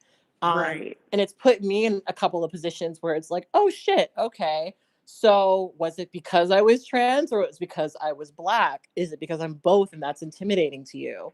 Like And what is I have, that you got to, about? Because it seems like you make certain exceptions for especially so there's one archetype of trans woman that I've seen this happen to constantly, where it's the very thin, very small breasted, or just, no, I mean, not, yes, maybe the not even trap. small They call breasted. that the trap girl. It's kind of that vibe, but with the e-girl aesthetic on top of it.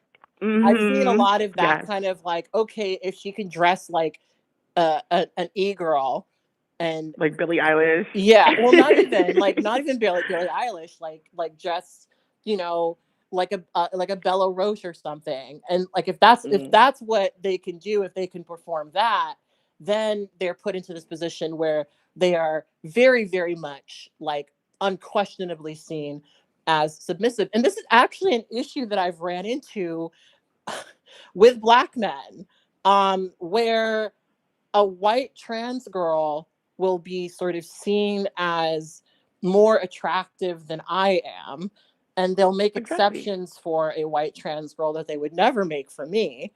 Um, and like I'm thinking of one specific person right now who like I I'm aware of, who he's got his two submissives. One is a cis woman, one is a trans woman. They both look very, very similar to each other. And the way that they're presented in the media that they produce is very much like, this trans woman is no better or more worse than the cis woman and performs the same exact role. And it actually Right. is a really nice thing to see in terms of BDSM representation, because it's like, oh, here is this relationship that this cis man is having with these two women. One is trans, one is cis, and they're both treated the same. They're both equally submissive. But that's kind of a role that's Yeah. often only given to like a white trans woman.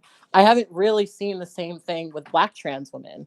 Black trans women who are popular tend to be dominant black trans women who Or fulfill that tops. fantasy. Yeah. Yeah, or just Mhm. straight up sexual tops. Yeah, and it's that added. I've noticed that a lot too, and you know, one thing I've also learned is like I've had to teach myself is navigating is also like sometimes as the black trans girl in these circles, even if you have some like white friends who are queer or they are supposedly open, sometimes you're not really protected with them when it comes to like going into BDSM scenes because Hmm. sometimes, honey, let something hop off and or something happen or let some guy want to dismiss you because he doesn't want to be around black people, then then they're the first person to be like, oh, well, we're gonna go do this. So, like I've really learned, I'm really watching and kind of like as I go to these parties and like as I explore and look for partners. What I find is really hard for me to find like partners to actually do BDSM with. Especially even on FetLife, it's very sexual, and I'm like, dude, or it's very like race play. Like, do you Yeah. want my BWC, and are you willing Mm-hmm. to No be my BWC, nasty little sir. black goddess? Yeah. Like, but even with the black guys, they bring that into the room Oh too. yes, I think they're the they're so first used to being ones. fetishized.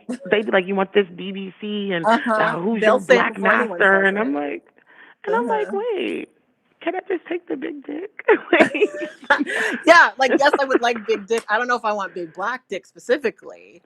right? But Can I if just but get you're a big black man dick? I'm attracted to and you have a large penis, yes. But yeah, that shit drives me up a wall. But you know what? Like even thinking going back Oh, to this guy.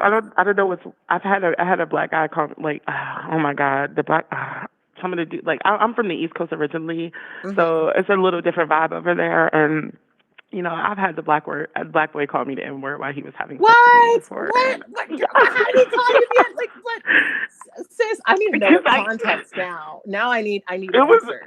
it wasn't in a racial context, but it was like Okay. how like just think like gay porn dog pounder, like how they have sex, and it was given very much like gay sex Oh kind of no. vibe, Oh no. That's invalidating in kind of several like ways. so as fuck, kind of like this is not your homeboy that you're having sex with after playing PlayStation. Get your shit together, like Oh sorry. my god. How uncomfortable. This is very It's okay. uncomfortable. I was young. I was young, and those. I It is mean, what it is. But when I was talking about that guy, I was also realizing that he very much plays into the BBC thing, and like that's all hmm over his profile is BBC this, BBC that, and like I don't know. I think that like this is a whole other conversation, but I feel like it don't always be BBC though. It'd be like sometimes 8, and they be talking about BBC see listen. Sometimes the BBC is 5 inches. Sometimes the because they're BBC, black though. It's considered uh-huh, BBC. it Like becomes a BBC, after the fact.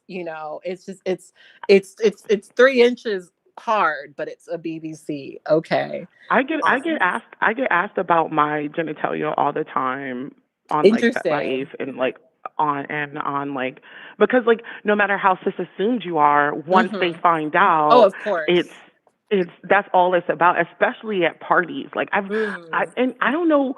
Some people, I know some girls who think this would be a great thing, but I've had guys who I've told that I'm trans, and you can see like that light in their eyes that Mm-hmm. turns into like this like primal hunger, and then Mm-hmm. it's like, and then it's there, and I'm like, no, back up off me. They're like, oh, can I touch you? Can I grab? And I'm like, no, like consent still applies, Yeah. consent still applies, and respect still applies. Like Because for some doesn't men, mean that. like they're particularly turned on by like a woman who they don't know is trans turning out to be trans. Like that's for Yeah, some that's their guys that thing. is literally their thing. So it's like, oh my god, I can't like you tell them you're trans and all they hear is I got a dick.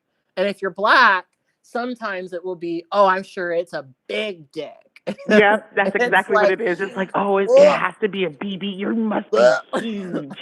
I'm like, oh, it makes can I me see it up, block? it makes me want to vomit. I surprisingly I don't get that very often, but I don't know. I feel like my profile makes it very clear that I'm not Oh, interested I in put it on mine, and people be like, "Are you sure you don't top ever? Are you sure? Like never? Like you never thought about it? I've always wanted it." Or do you? I get a lot of guys who come to me like asking me to like, "Do you want a sissy or do you want to like cross Oof, dress or do you want oof, to dress me up?" And like, oof, I'm like, what? oof. That's a whole other conversation because I've caught men that I'm currently having sex with cross dressed. I'm like, oh, Oh, okay, oh and then no, it's a baby. sissy thing, and I Yes, I will. I don't know if I want to. I mean, that's a this whole we're conversation. really derailing it, but like it's real hard for me not to see sissification, especially sissy media, in the way that it's often produced, which is generally stealing content from trans women as like Mhm. inherently misogynistic and trans antagonistic in so many ways. Because like it's if dressing up as a woman is like demeaning to you, I think it's worth like, unpacking Absolutely. why exactly you feel that way, why looking like a woman or being a woman is this like disgusting thing that you should be ashamed of, or you feel like, think it's worth having that conversation. So I always And feel what is really it with put off. cross dressers? I don't kink shame, but like what I find with a lot of cross dressers is like I'm cool with like I'll go if I go to an event or go something and there are people that cross dress, I'm fine. But for Yeah, some totally. reason, I find that some cross dressing men are very very aggressive to trans women Mm-hmm. and Mm-hmm. like are and like I'm like dude like no I'm good, and they're like you're so beautiful, do you want me, and like they'll be all pressing on you, and I'm like look, I understand that you're like in you're presenting film, but that doesn't Mm-hmm. necessarily mean that you have like privileges to like come up and touch me, like you're Yeah. still technically a guy, if that I've makes had a sense. lot of really shitty conversations with cross dressers about how we're basically the same. And I'm like, sir, we certainly are Oh not. no, we're not. We definitely aren't. I don't want to be disrespectful or whatever, but we are not one and the same. So we need to walk that back right now because I'm gonna need you to take several feet. we about to fight. It's just, Stop yeah, alive. it makes me very uncomfortable, and I do occasionally get. I mean, they don't actually reach out to me very much, but they'll like my shit, and I'll go like there's been times where I've gone to their pages and I literally see girls I know, like porn girls whose pictures they've stolen, and like put this like caption over it, like, oh, you don't your wife doesn't know that you're a sissy slut who sucks cock all day, and like just the most demeaning shit, but it's like printed over a trans girl's picture, and of course the trans girl is supposed to be the sissy, and it's just Right. yeah, and it confuses people. I have a lot of things to say about that, but I don't want to offend nobody, I you don't want to know. derail the conversation too much. I don't wanna, yeah, let's not do that. Not this week. But I think I'm gonna take another call, but thank you so much for Go ahead. calling in. You really gave Absolutely. exactly what I needed. You completed the meal. Um I've been a fan of yours for a long time. You got me through the pandemic. I was there oh, with you, and I feel like if we were to talk, I feel like sometimes when I be hearing you talk, I'd be looking in the mirror. I'd be like, girl, yes, yes, I'm not alone. I'm not alone. She feels the same way. Okay, thank you. But I just want to say thank you, and I love you so much. oh, thank you. And maybe if Folsom actually happens again, I will run into you at Folsom. I hope you will. All right, bye. All right, bye. Okay, so let me level with y'all. We've had some really good calls today. If I really wanted to call it right now, I probably could. I'm gonna take a couple more calls, but um, this is a good. We've never had more than 5 people on the line. There's 3 right now, um, which means I might just take all those calls. But um, everyone who's called in, you read, you're following the guidelines. You are immediately respecting the conversation. I really do appreciate the fuck out of that. So thank you so much for contributing and helping, and I'm doing laundry and everything. It's this is going to be a productive day, I feel. All right, so let's take the next call. I'm going to give some silence so that I could give some space, and then we will get into it.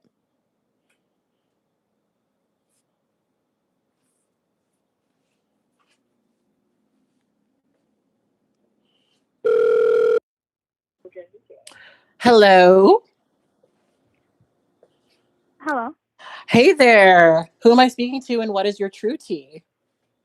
Hi, my name is Riley. I called in like a few weeks ago. I doubt you Okay. remember, but um, so I am a Black cis woman.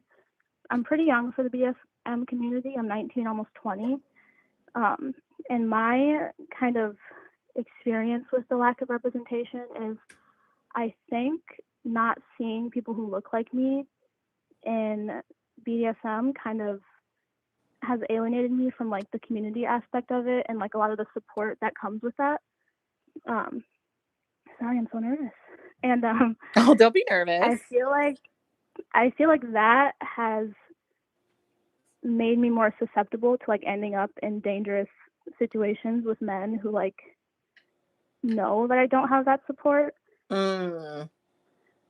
And it, like, especially as a young woman who, like, I know a lot of the men in the BDSM community are much older, or like Mm-hmm.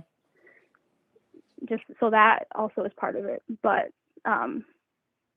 even more than that, it's like they can kind of see that I don't have access to these resources, or I'm kind of alone, and they can kind of mold me, if that makes sense, into like Mm-hmm. their idea of what BDSM is, which is often very sexual. It's often not like a lifestyle BDSM. It's more of like a bedroom BDSM kind of thing. Mm-hmm.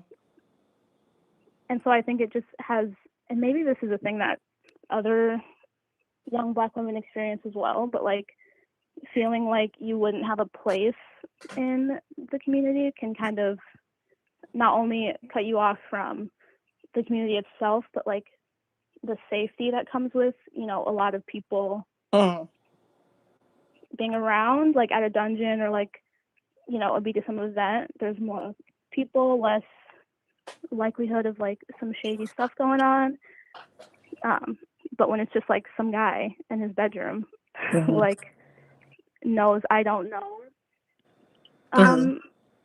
the way it's supposed to go, then he kind of feels more bold, and he's like, well, technically this isn't something that would be approved of in like the BDSM community or whatever, but they know because it's just me and him, and it's like, well, you don't have the experience, you don't have these people to reach out to like ask, is this okay, is this what should be happening, kind of a thing. It kind of just leaves me open to a lot of honestly dangerous situations.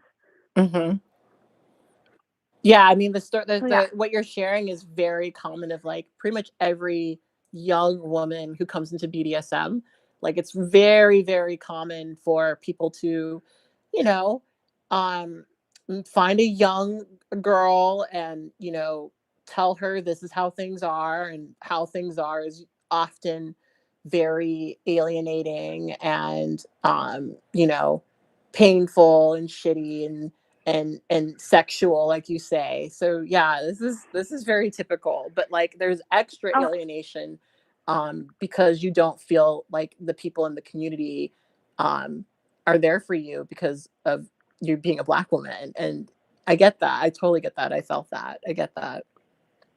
right. I think it just gets compounded by like not only being a young woman, but also being a young Black woman, and Mhm. then not having like, I don't know, much experience with it in like the, I don't know, the kind of standard way. And then a lot of the resources online are like, I think you're literally the only Black woman I've seen like speak about BDSM, and even you don't make it like a super focal point of your channel, so it's hard to Mhm. like hear from people who look like me and like what their experiences were and how it should be going, and like what is a red flag, what is okay, kind of a thing. Mm. um so it is very weird, and it also kind of makes me like, at least not as much now, but like when I was like freshly 18 and like on Tinder or whatever, and some guy has like dominant in his profile and he matches with me, and I'm like, I feel so honored because it's like, oh my goodness, this dominant man is interested in me. And it's like, this Mm. guy's not a dominant, he's probably a freak, but like you don't know that because I mean, you if he's don't on have access Tinder, to the the resources. likelihood of him being like an actual dominant is pretty low. So low. And I didn't know that at the time, but it's like, I guess you just see they use like the buzzwords of it, Mhm. like to kind of trick you in a way into like thinking this is a safe place, and then obviously that is not it. And I mean, it just gets compounded with that, and then like the fetishization, oh my goodness, of like being a Black woman, being a young woman. So there's a lot of like creepy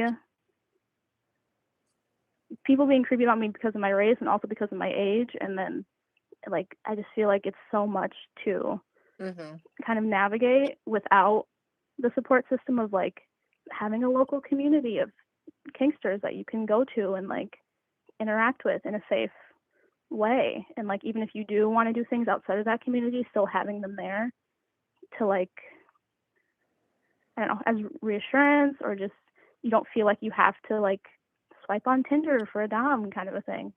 Well, you shouldn't do that anyway. That can be fun. Absolutely but I get not. it. But I it get gets it. so like, because it's like, I mean, I don't know, for me at least, because I don't live in like a huge major city, I don't think the scene here is that big anyways. Yeah. You do kind of, I feel like you maybe do kind of have to be unconventional in the way I get that you're that. looking.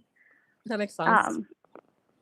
Yeah, but if there is a, I mean, I live in freaking Wisconsin, for God's sake. Like, if there is a community here, I know it's overwhelmingly white, and like that, I think that probably is the case anywhere. It just is what it is. But it is rough when you live in like a very low population area, and it's like these are your options, and like that's what you have to work with, kind of thing. And a lot of these people have never been with a Black woman. They've never seen a Black woman in the wild. Like, in the wild. So it's so hard to like to deal with, I feel like. And I think, you know, situations like this where it's like people make their social media so white centered just kind of adds to that, and it like pushes people further and further away, and they don't even look into, you know, their local community or like resources, because they're like, well, this obviously isn't for me. Like, I don't feel welcomed, I don't feel safe. And it's like, they might not explicitly say you're not welcome, but like, we're not stupid. If we don't see that there's inclusion here and that we'd be safe there, we're not gonna put ourselves in a position to like be ostracized. Like, I just feel like most of us are not willing to deal with the rejection of it if we can already see the way it's going to go. Yeah. Now I'm curious, because we talk about this problem, but I'm still very curious about what the solutions would be. So now I'm curious, for you, what would you like to see represented in the community that would make you feel more welcomed?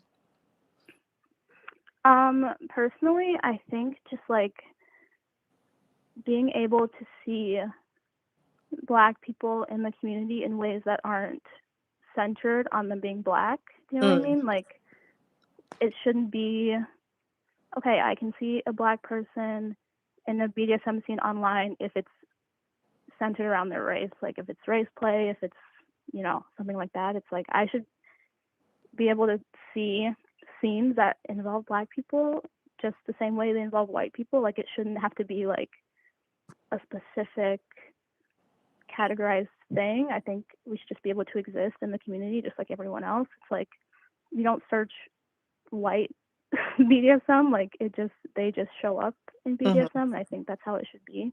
I think the more like normal it was made, the less of a deal was made about it, because I think so many people also use it as like brownie points because they have diversity, quote unquote, in their videos or in their content or whatever, which is fine. But it gets to a point where it's like, well, now you're just making me feel like I'm only welcome for the sake of diversity and not just because I'm welcome like everyone else. Like, it's a really fine line.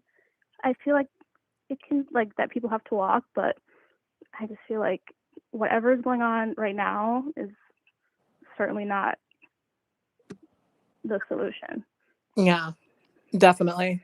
All right. So I think I'm going to take the next call, but I really appreciate you calling in and giving me your perspective, especially as a young person.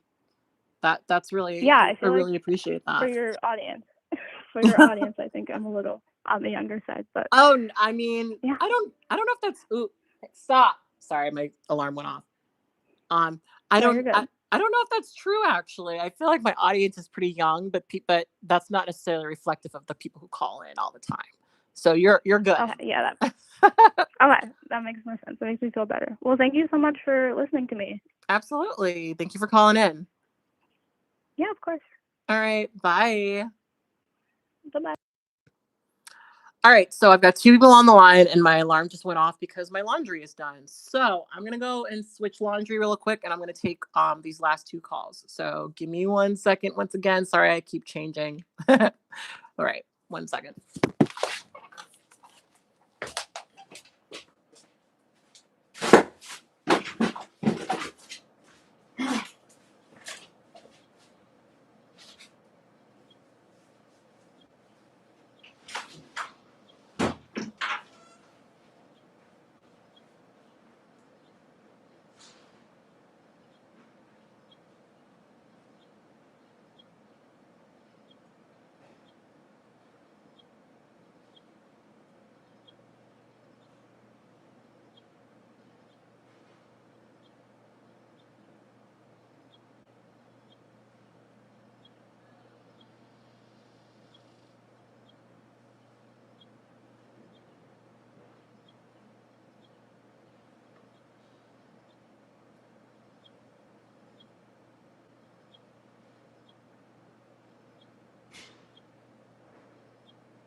All right. Okay. So I am back.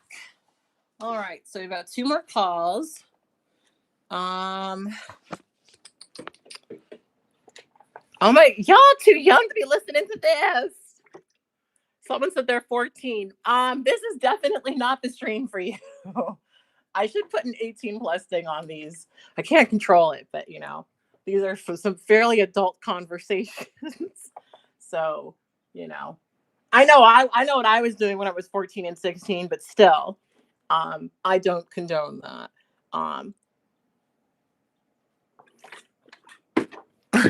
Anyway, let's take the next call.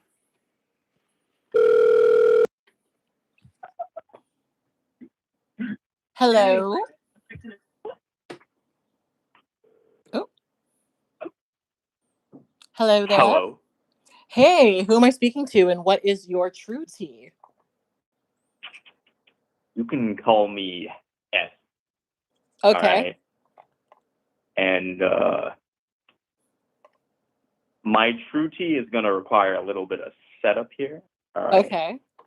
All right. So this takes place in the mythical world of VR chat, for context. All right. Okay. And just to let you know, there's actually a rather sizable BDSM environment and community there, Interesting. composed of many and all types of people, and I don't mean to say it's all bad or anything. You should try it. Oh, I've been in VR chat. It's not for me. Oh. Because my impression of VR chat is it's kids. And, What? My impression of VR chat is it's mostly kids. Yeah. Oh, I'm sure there are adults on there, but every time I've been on, I've been like, you know what? This is just not for me. There's definitely a surface level, and then there's a very large non-surface level. Okay. All right. Okay. Maybe I'm reading the chat. Maybe I shouldn't have said that. Maybe I should have kept the environment not. Don't read the chat. Oh, Try not to read the chat. Yeah, I'm gonna just close the window so I don't read the chat. By the way, I noticed I didn't give any background about myself. So just so you know, I am Black, right? Mm-hmm. You said I don't have white guy energy like the chat said. Okay. Exactly. I'd also like to inform you that I am also non-binary. All right. Okay, there you go. And essentially, so this isn't gonna be really a thing where someone's being racist in a scene or any sort of theoretical play of BDSM, but they're sort of being racist around it, Mm. you know.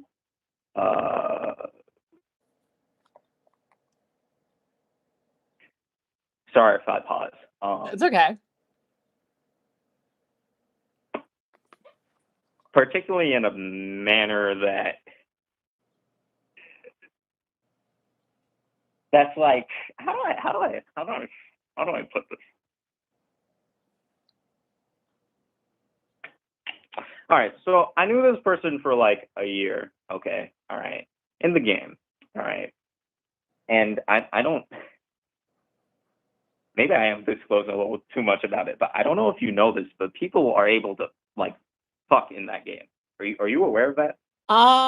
To my understanding, VR chat is very like you could do a lot of customization and Mm-hmm. things. So that doesn't surprise me. Is that part of the game or is it something that someone It's built on not top of it? really a part. It's not really a part of the core game. It's just the whole platform itself. Is so user like generated that Mm-hmm. that's made by the community. Does that Ah, make sense? that makes sense. Yeah. Right? Yeah. But that I'm only mentioning that because that's the environment in which this happens, right? So that Okay. just to give you the setting, I suppose. Mm-hmm.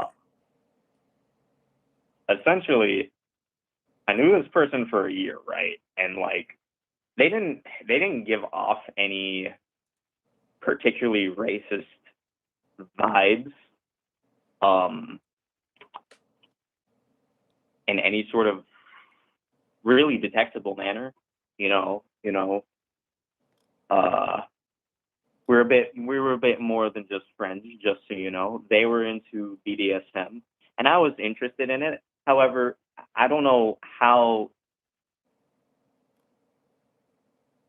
given how close I was to them in such an intimate manner, I'm not sure how I even like went through this without having any sort of direct sexual uh, encounter with them. You get what I'm Well, saying? I'm having a hard time following because I don't know what the story is. Okay. So what exactly happened? So like I'm talking to them one day and they walk they walk up to me, you know, and there's this person who kind of pissed them off. And you know, I'm just happy to be there and hear for them, you know. And they decide they essentially in a detailed manner in spanning several paragraphs explain how they called this person like the hard R to me, but yeah, they're telling this to me like a fucking like 5 inches away from my face. Okay. Right? In like a really weird, detailed way that doesn't really directly say that, but they're essentially saying it, you know. And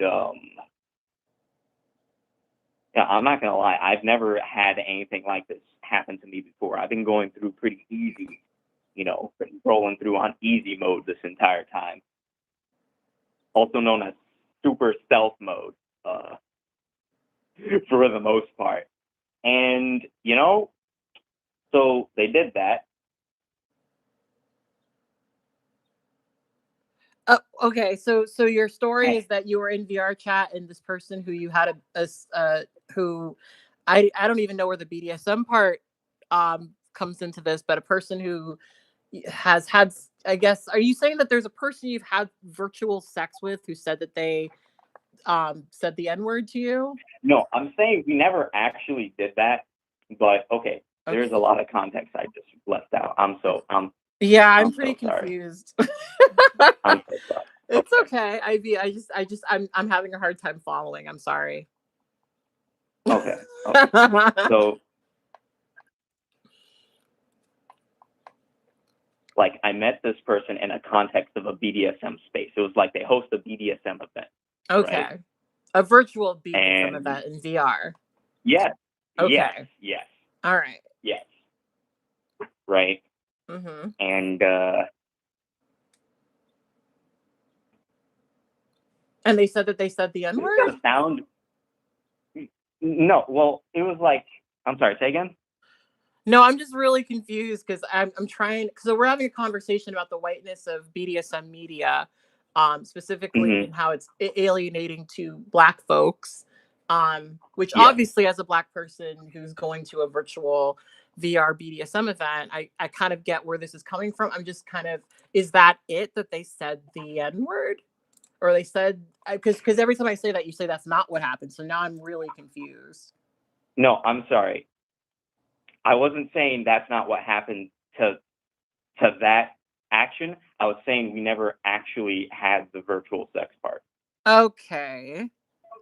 Right? So I have somehow dodged like the emotional, intimate connection of them, like in that regard, but not all of the other emotional ones. Does that make sense? I'm honestly still confused, but this is a lot to wrap my mind around to begin with. So, um, I'm struggling over here, but I don't know. It's probably just me. I'm having a hard time. Okay, my apologies. Whenever I try to tell this story, I always think to myself, I can start from the beginning and Mhm. not Well, I mean, like what's the tell it in synthesis almost of it? random events. Well, I mean, I'm how sorry, say important again? is it that it was a VR thing? Like, what's the synthesis of it? I'm sorry, can you repeat that question? So what's the main synthesis of this situation? Is it important that we, I mean, of course, obviously knowing it's cool that it's a VR thing, all this other stuff, but what was the overarching conclusion that you walked away from? What was the overarching experience that you had? Um, because obviously this made you feel a certain way. Um, and I guess I guess like it doesn't matter if it's VR or not. Obviously, I'm assuming white organizer of a BDSM event who casually mentioned that they said the N word, or been in situations where they've said the N I'm word in sorry. how we Okay. are. Yeah, yeah. I'm sorry. I'm jumping to conclusions in this a little bit. Uh, Okay, can you try to uh, re-explain it? Because I'm yeah, very yeah, confused. I'm sorry. yeah. Okay. So I met this person, right, at an event they hosted, and I don't know. I feel betrayed that they did this, and I already have kind of like a whole backlog of knowing them, you know, Hmm. essentially for a year, right? And we almost got sexual, and essentially they did that. But when I told them how it made me feel kind of, really bad. They essentially like didn't understand why that was a problem, Hmm. right? Right. And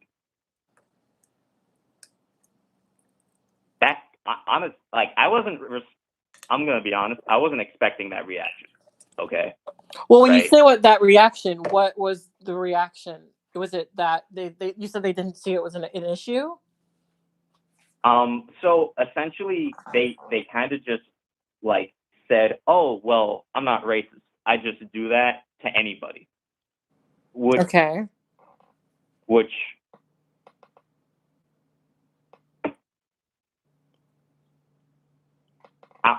I can't understand that.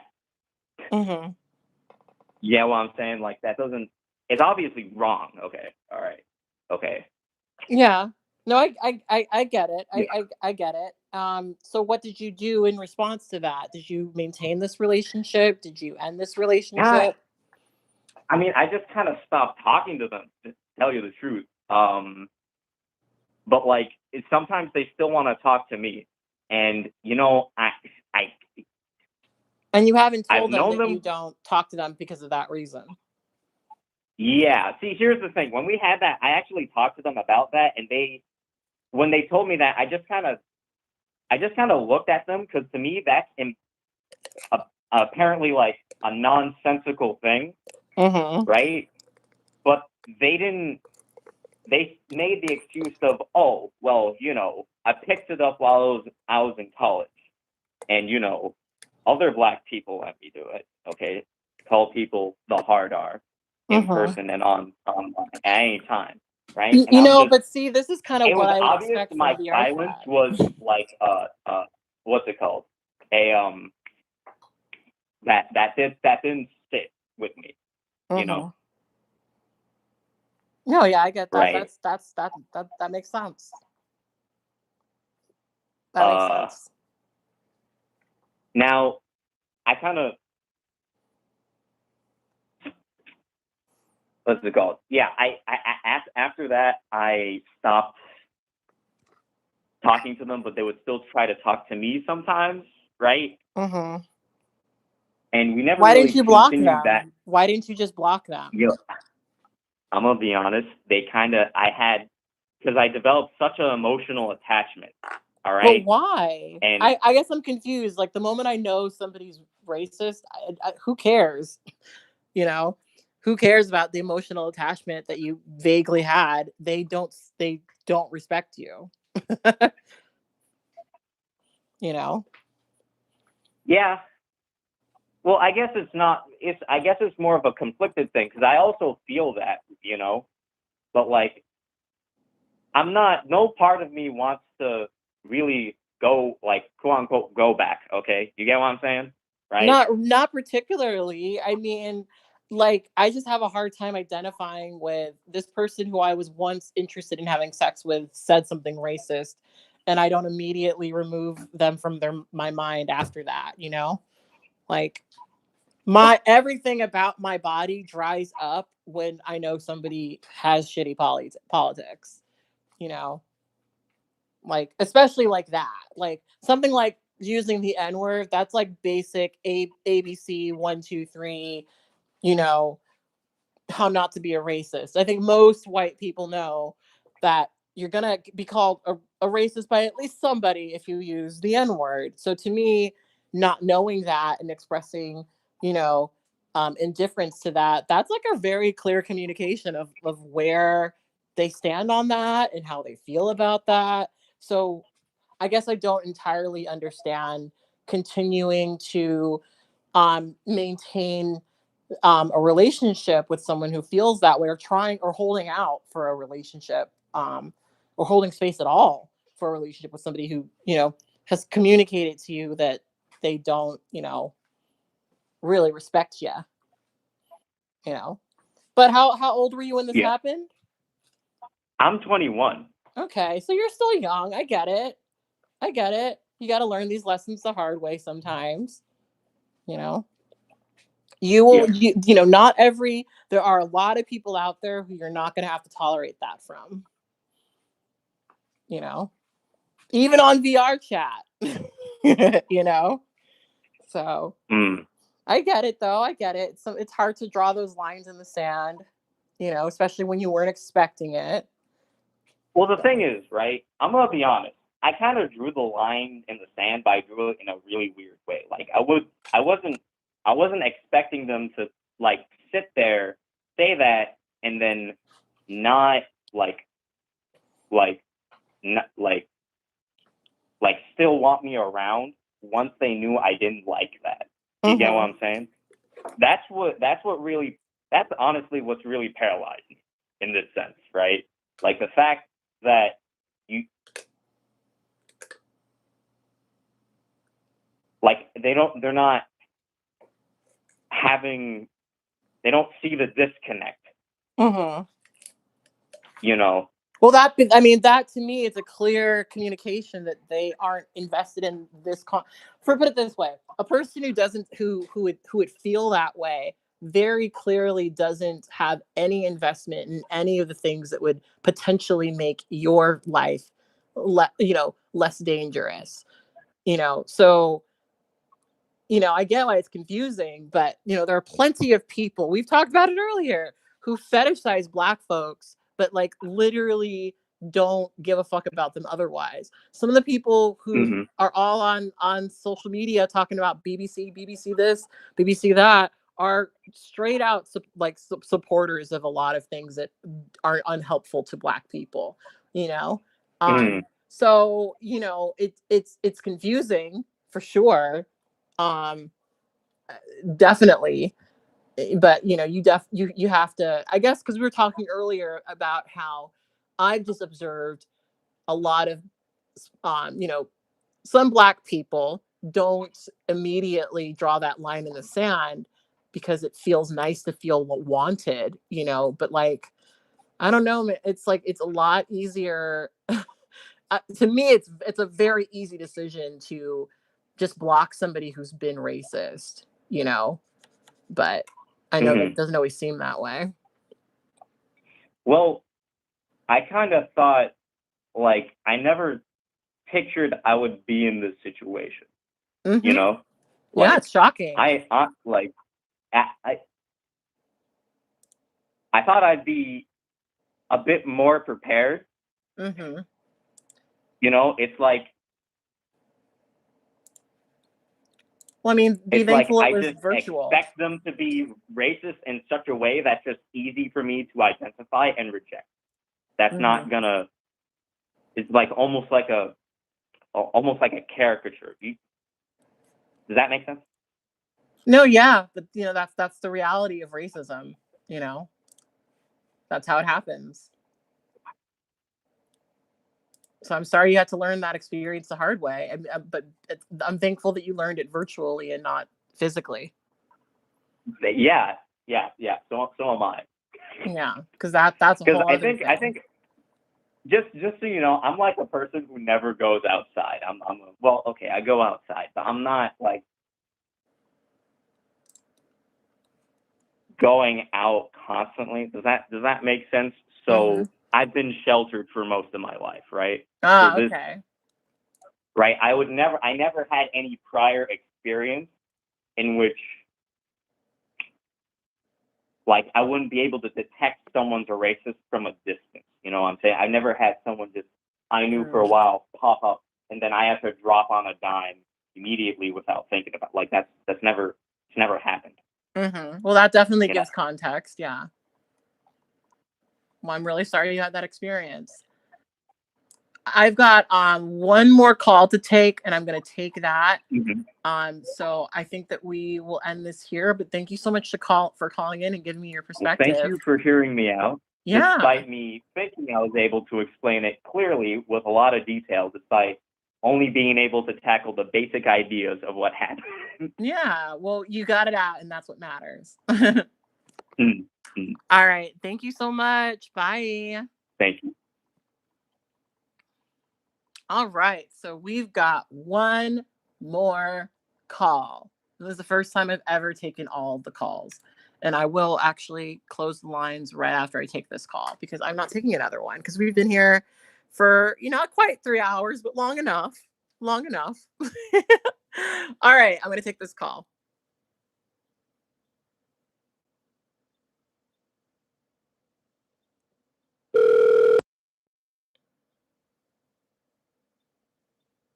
Hello. Oh, hello. Hi there. Who am I speaking to and what is your true tea? Hi, my name is Nemo. You can think Nemo the fish or Nemo the captain. And my true tea, well, I didn't expect to actually be in the hot seat, so kind of well, you called. Yeah.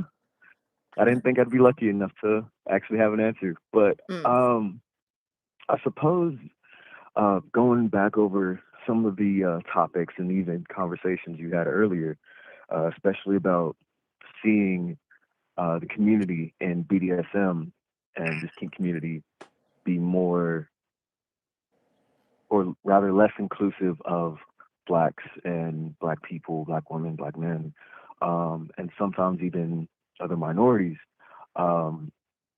It's been strange for me because me as a black man who is a rigger, um, will follow other, rope artists and see predominantly white figures, or the rigger is a white male. Mm-hmm. Um, and then I kind of, growing up, as a little kid, at first didn't see any difference between, male and female or races. It was like, oh, cool. I have to stand up and pee, and you have to sit down. It was like, or vice versa, wherever we both pee. Do you want to go play? Like, I was just that kid who Mm-hmm. didn't care. Like, we're both people. Same with races, and then it was difficult, you know, having this like be the focal point sometimes in lessons or just reality of no, there's a heavy difference because this is the history. You're going to meet people that are like this, or you're going to just have to see there's a divide and you're used to it. Mm-hmm. And I've noticed that even with some of my partners, um, even though how open I am being in the community, literally on my jeans, I have a bondage belt that I wear all the time. I have a button with the BDSM symbol and like even like the safety pin. So like someone wants to talk to me about it, they're curious, I can say I'm not an expert, but I'll tell you the safety things and everything I know. We can go from there and learn. And I'm generally approached or in contact with rather um, more fair skinned, like because I can't really just say white, but like Mm. someone's mixed with more fair skinned people who know about BDSM, know about shibari, and want to be tied up, and uh, not really sure where to go. Where even with the rope skills I have, the photography skills I have, and showing this art and like being able to connect with someone and even showing other people, hey, this isn't just a club for you have to fit this description, this height, this every body is beautiful, so why not show that art? How do you think I should try to approach the situation of putting it out there that if you're curious about BDSM, you know, myself or other people I know that have years more experience that I feel safe around instantly or I can easily learn from and everything can talk to you in a safe environment. Like, how do you think I should go about reaching out to people? Well, I mean, so the first question I have is, are your Mm. current partners um black women? My current partner now is not. And Okay. that's kind of a huge irony thing to it because Mm-hmm. one of my previous partners was a black woman. And even then, in kink, we did a few things of intimacy kink wise, but it never was more rope bondage. It was Mm-hmm. always, yes, I can do that on you. And then, like, we wear it outside. So, she pairs it with her outfit. If she has like a corset or a chest harness, she'll pair it Mm-hmm. with a jacket or something like that. Similar to my current partner. Mm-hmm. Um, but it's always been a divide that have noticed recently, especially, but I'm not sure how I got there. Where with uh, other play partners and everything, that's where more shibari and more of the rope bondage comes in, and then the actual sexual and intimate side is more private and personal. Mm-hmm. Even though me being poly and me being open and you know able to divide a friendly relationship from an intimate relationship from a sexual relationship, being able to do that, I've noticed that I think because of that divide that I'm able to do, I've done that in my personal life a bit. But So you're saying that because these things are separate for you, they're not always reflective of each other. yes, Okay. because I know it sometimes can seem hypocritical where you can say, "Hey, I'm about this," I want to hype this up, and then you go home and you have nothing to reflect everything Hmm. you just said sometimes, or you're quiet about it, Well, I in your mean, personal life, or it's the same thing where, like, these part of what this particular rope artist I'm talking about said was, it's I'm open to doing it. It just so happens that all of the people who I'm dating are all white women. And okay, as though that happened in a vacuum. And I guess, like, how, if your question is how are you going to make black women specifically feel that they can talk to you, it's mm, probably by representing yourself with black women, you know okay, um because because that's gonna be that. I mean, obviously you don't want to have relationships for that reason, but yes, I've yes, been in the community long enough to hear like the same people, say over and over again that they're inclusive of everyone, they're open to everyone, da da da da da. And then after years and years of seeing the same archetype of a white woman yeah, in they everything never that they they never do it. do, but Yeah, also seeing at the same time the black women who have come in and out of the community, the black women who have been floating around in the community, because a popular excuse is, well, most of the bottoms are white women, most of the bottoms are thin, which is obviously not true. But no, what I'm kind of coming from it, like when I look at the profile of the person who I'm specifically talking about, I do not feel like this is a person who could do BDSM with me, because all of their work is reflective of them doing BDSM on several different white women. It's not like one or two. Like, it'd be one thing if it was like, okay, I do BDSM with my partner and that's it. And my partner is a white woman and that's who I show. But it's like, no, there's dozens of different models who are all that one archetype. And mm, then I talked about this other guy. So this guy who I bottomed for, him and I, and this is mhm. so atypical of how I do rope, because for me, usually with rope, it's so personal and it's so Yeah, it is.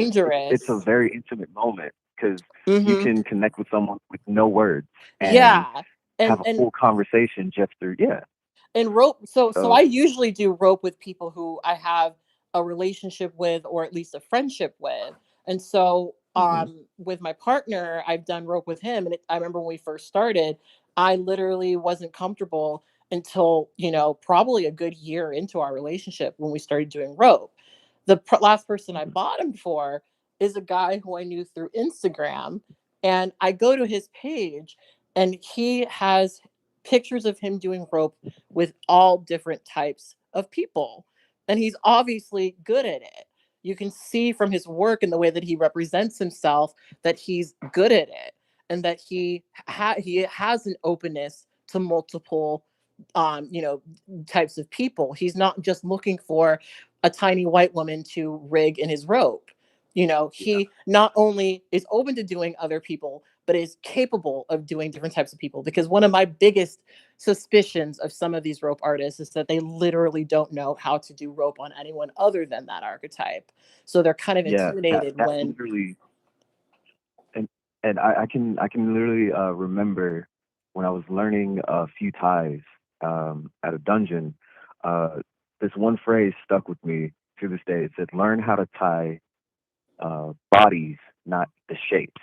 Mm, Because whatever shape you want to tie, whatever design or whatever knot, you can learn how to do that just on a mannequin or on a post or on hmm yourself. But if you don't know how to accommodate someone else's body who maybe their shoulder is a bit sensitive in that area, hmm or maybe they have bigger arms or bigger hips, if you don't know how to accommodate for that, you're never going to make the art that you want to. hmm And what I love about this guy, and this is actually why I connect so well with my partner who I do rope with, is he's a problem solver. He can look Yeah. at something and say, you know what, I want your leg up there, I want your Yeah. arm over there, and Oh, yeah. we've got, I, like, I know that feeling. this weird corner, and in the bed. I know exactly how I'm going to tie you to get you in the position that I want you to get in. And to me, that is Yep. And so attractive to me. But a lot of people, they first of all, rope is so complex in that there are people who do rope, um you know out of just they want to just tie a girl up, period. Yeah. And then there's people who it's like a real art form that they're very, very invested in. And a lot of Mhm. BDSM people like don't even like rope because it could, requires so much Yeah, it requires so much know-how. time and effort. And people are like, oh Yeah. God, it just takes so long, and they're not into that. But of course, those of us who are into that aspect of it. But some people who are especially posting all this stuff up on Instagram, it's less about the art, more about the look, more about the girl, more about what they're getting out Mhm. of being Mr. Dommy McDomerson rope guy. But like if you're a person who wants to come off as someone who Black women can talk to, I don't want you to go out of your way and play with someone that you're not interested in so that you could seem a certain Yeah. way to other people, obviously. But I think that the only real way to show that you are somebody who is, you know, safe to speak to and safe to talk to is to actively work with Black women. Because Okay. I just I personally am exhausted with just giving people credit for the fact that they say they would do a thing.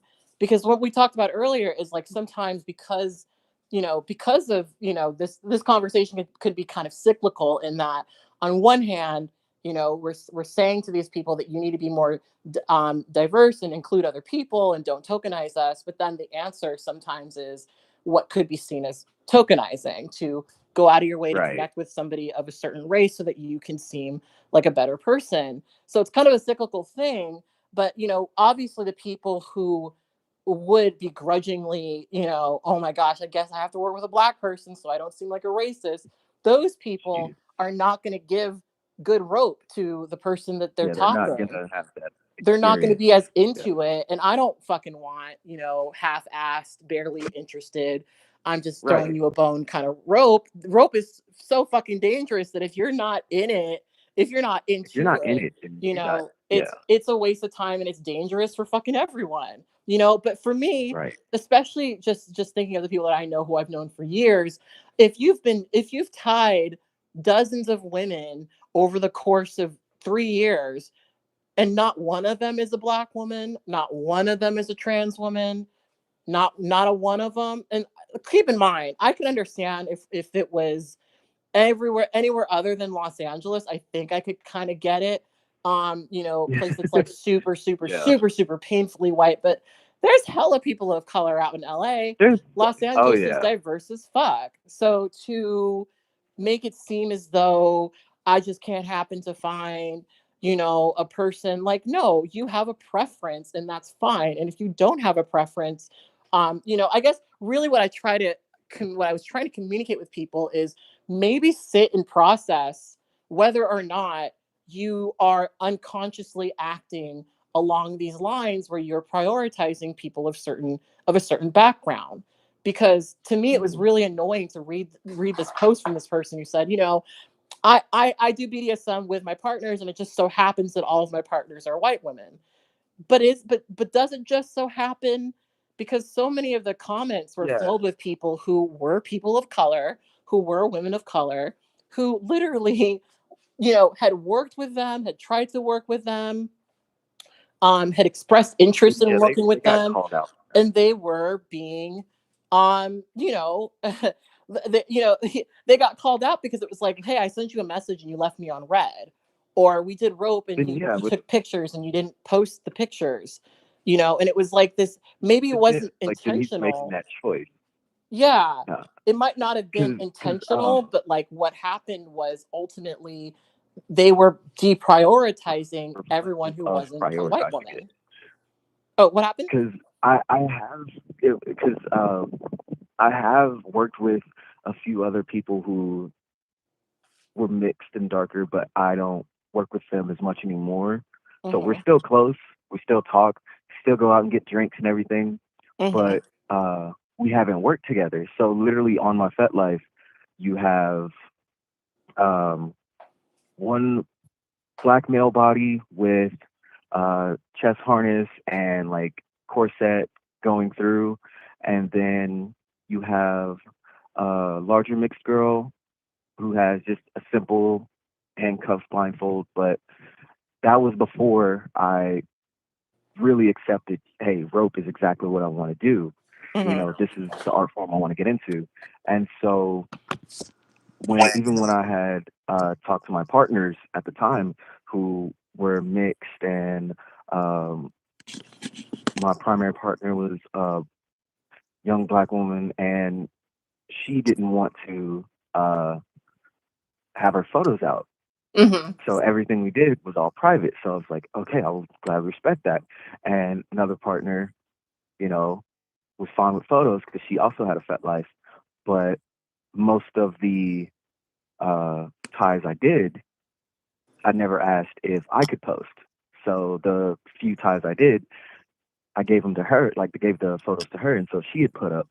And so um, I want to try to connect with so many people because literally, and it's, I don't know if it's irony or there's a specific word for this that I can't bring up, um, but just last night, I had practiced a tie with one of my partners, and I don't know why, but my habit is to either like bundle up my rope and then put it in my bag, and then my bag is in the car or it's in the trunk, or I tie it onto one of the O-rings on my bondage belt, and I just go off. So, go get a cup of coffee, go fill up gas, like whatever, with just, rope there, not thinking anything of it, like it's a bag or, and it became so habitual, every once in a while I was like, well, hey, if nothing else, someone can ask a question about the rope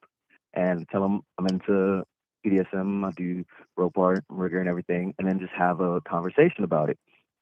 And that night, I ended up meeting uh, three different people.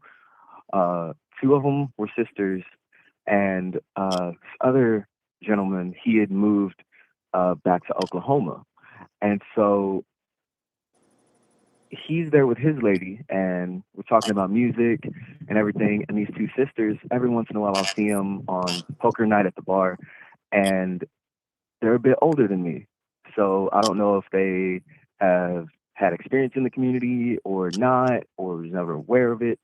Um, but these are two black women, and both of them, two different complete styles, both of them amazing, both of them beautiful. And I was talking with them about rope, and like right there, part of my brain was like, she may be a partner who might like Shibari. But since I haven't like worked with anyone older or worked with anyone who's completely like oblivious to it or never been in the community in some shape or form, uh, I'm not sure how to properly introduce them to the world of rope bondage and BDSM. Because even with someone new, I was like, well, you have to know, your safeties, rack, prick, SSC. You have to know you're going to experiment with things, but always communicate.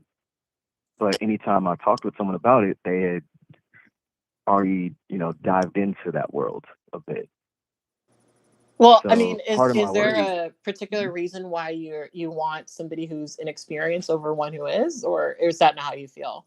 No, it's not. It's not. I'm wanting someone with X amount of experience I mean, versus without someone with no that's what I experience. meant. Because like I guess when I'm hearing you talk about this, I'm thinking like you can go to like I mean, I don't know where you are, but I know that if I go Yeah, to a rope social, I probably will see at least one black woman who's interested in doing rope, yeah, you know. If you live in a place where they do that. So there's, I understand how intimidating it is to like teach somebody who doesn't know about rope or even, yeah. broach I the think that's just conversation. kind of what's getting me. Mm. Yeah, I think that's mainly what's getting me of where I'm nervous about it, because usually I will meet someone who's aware in some shape, form, or fashion, Hmm. and so I don't have to, I'll go all the way from first base, start point one of, well, you have to be aware of this. You have to always, communicate. Don't just deal with this feeling. It's always been easier to communicate with someone who knew because those are the partners I've dealt with that have known. Like even last week, my friend, he asked me if I could bring some rope out during an event and tie him in a harness. I said, yeah, I don't care. I've got rope with me in the car right now and I'm already out. So I'll come over and I can tie in a harness. And just did a simple design on him. And he's loving it. He's having fun. We're talking, having, drink and everything. And it felt easier because he was so aware of the feeling of rope. And even though I hadn't worked with him repetitively before, with us already knowing each other and him already being aware of how the sensation was, it felt very smooth and just very easy to do this design on him, this tie on him. I'm nervous that if I have a partner who is completely new to it, that even though I'll take it slow, have the harness very soft and gentle, that I may upset them in some way or potentially damage the experience to I'm a where little even if they worry about it. I'm a little confused. Mhm. Are you saying that this is an issue because the specific Black woman that you interacted with last was inexperienced? No. Not a part of the race thing at all. Like, Oh, not that. okay. I'm nervous. Yeah. So, Well, but yeah, I guess it's if like, are there not people who that where you wouldn't have to worry about that? That's where I'm confused. Is why are you yeah, concerned with people not knowing I'm unless that's the I don't, situation? Go on. I'm not explaining it very well. My nerves are getting to me, but Okay. in trying to get and trying to say basically everyone that I've worked with has known the feeling of rope, has been tied up before. So when I talk to them about it, we're kind of already link up with our knowledge and we're like, oh, cool. So, usually when I tie, I do this. And it's like, oh, I'm used to that feeling.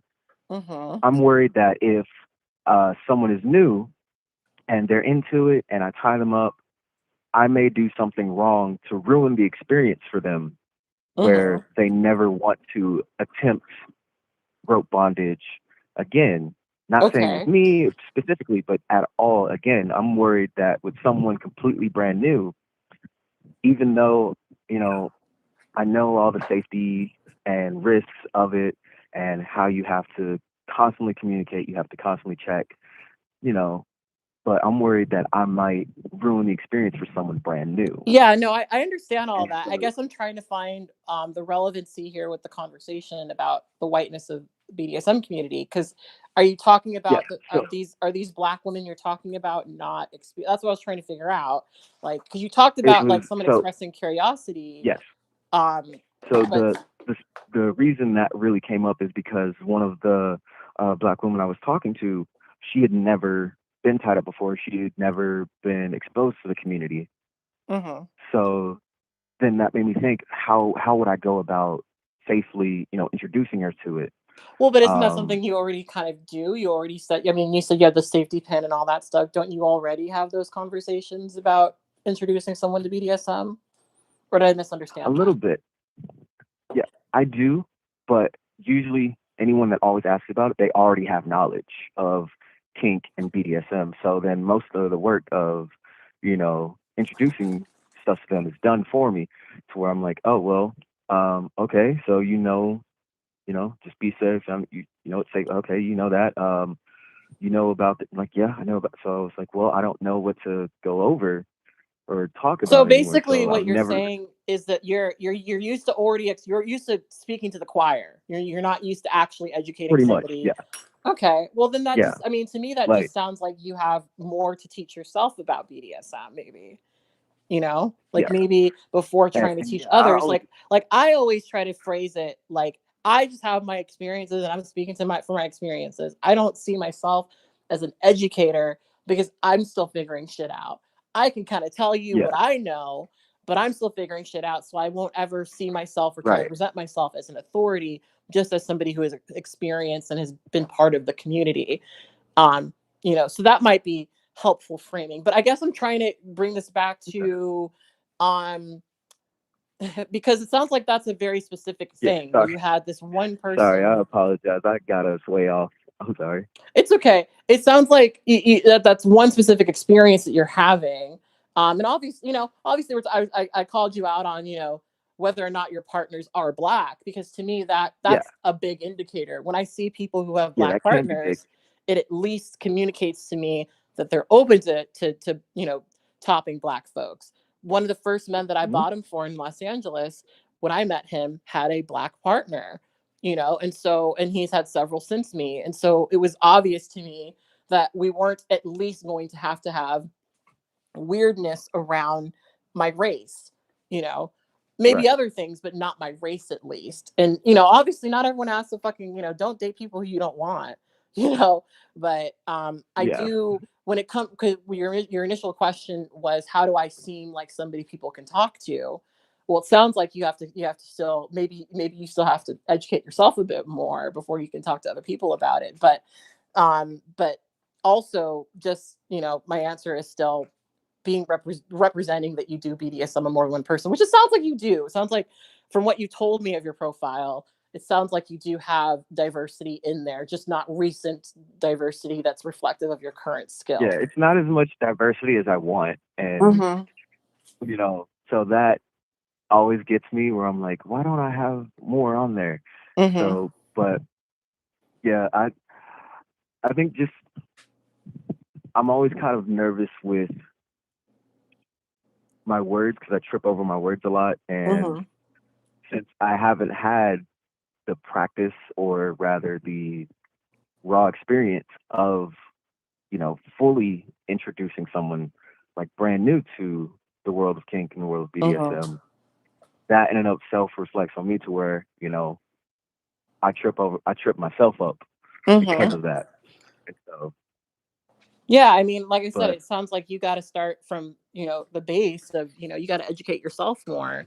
And then maybe you all can right. start having conversations with other people about it. Because not everyone, I understand that as a dominant, you've got a lot of pressure to be the person who, or a top rather, Yeah, you have a lot of pressure to be a person who has all the answers and knows all the things. But, personally, as a submissive, I really appreciate when dominants say, you know what, I'm aspiring to play this role, but I'm not quite there yet. And that's also right. And really important to communicate with rope, because rope is so dangerous. You can have yeah, lifelong and injuries because rope you can shaped have up the life. wrong way. Yeah, and like for the longest time, even in the dungeon, like I would bring rope just out of habit of always having it with me because I would Mm-hmm. do self ties or like practice on a figure or something like that. But just out of habit, I would always have it with me. And for the longest time, for I don't know how long, like at least 5 or 6 months, I didn't tie a single person Mm-hmm. because I just wanted to constantly absorb so much. But part of me felt that if I said, you know, I don't feel I'm at that level, or I don't feel like I should do this, or I can't, or ask questions as openly, I would kind of be like the black sheep of, the group and the environment. But why Um, why do you feel that way though? Because less people uh, would be willing to play with I, you. it wasn't so much I was too focused on the play, really. It was because like everyone who was there, um, and like who were tying and everything, they had, I mean, years of experience on me. Mm-hmm. So I'm literally the new kid on the block, Yeah. just joined his little after school club saying hi and want to be a part of everything. But, Mm-hmm. everyone else, they would have 5, 10, 15, 18, 20 years experience. And, I have, my minimal experience where no one taught me, no one introduced me to it. I had to discover this is what I'm into. And then, you know, didn't have a partner. Well, I have a leg right here. I can practice this knot. I Mm-hmm. can practice, this, buy a mannequin figure and then practice, you know, chest harness or corset or different designs. And like even then, when I felt I was ready to bring it to a partner, you know, Mm-hmm. study what's everything that could happen. And then that kept me from tying even more. And then once I joined, I just wanted to absorb everything. But I felt if because it was almost like the typical Oxford Dictionary definition of a dominant right there. Like everyone has a presence. Everyone's like, I know what I need to do. I have the answer for all of this, and they all know each other. So if they ask a question, it doesn't feel like a question, it just feels like a discussion. And then I don't know how to approach, the topic. So that kept there's catching me really off guard. nothing wrong with educating yourself, and I think that while there are people who are going to be less who are going to look at you a certain way for not having that experience, I think in the BDSM community, people are more than willing to teach you, but b appreciate when people are honest about where they're at. um I know I do. There have been times when someone's told me they're not very experienced, but I've still bottomed for them because it was like something that I knew I could handle. um you know I think it just helps to be more honest. So I mean, it sounds like that's kind of the answer I sort of have for you is it sounds like you've got to first you know start with a foundation of teaching yourself and educating yourself before you can be Yeah, that resource for other people. um and I think that's what you have to. That's how you start, and then maybe you could be a person who Black women specifically come to and feel they can speak to. Because that's, I mean, it is attractive when someone, especially a rope someone, clearly knows what they're doing, but you know, you can only fake the funk so much. that's true. You know. And well, I don't want to get you off topic or steal It's all your time okay. throughout the day You're my again, last but caller, yeah, I so it's, really, you know. well, I really appreciate you taking your time out and like kind of helping me filter this out through my head a bit Hmm. and everything.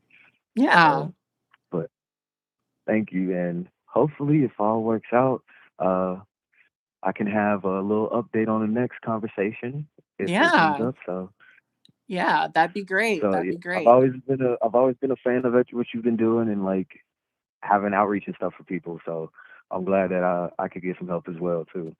Oh, well, thank you for calling in and giving me your true tea and listening to what I had to say about yours. Thank you. All right. You have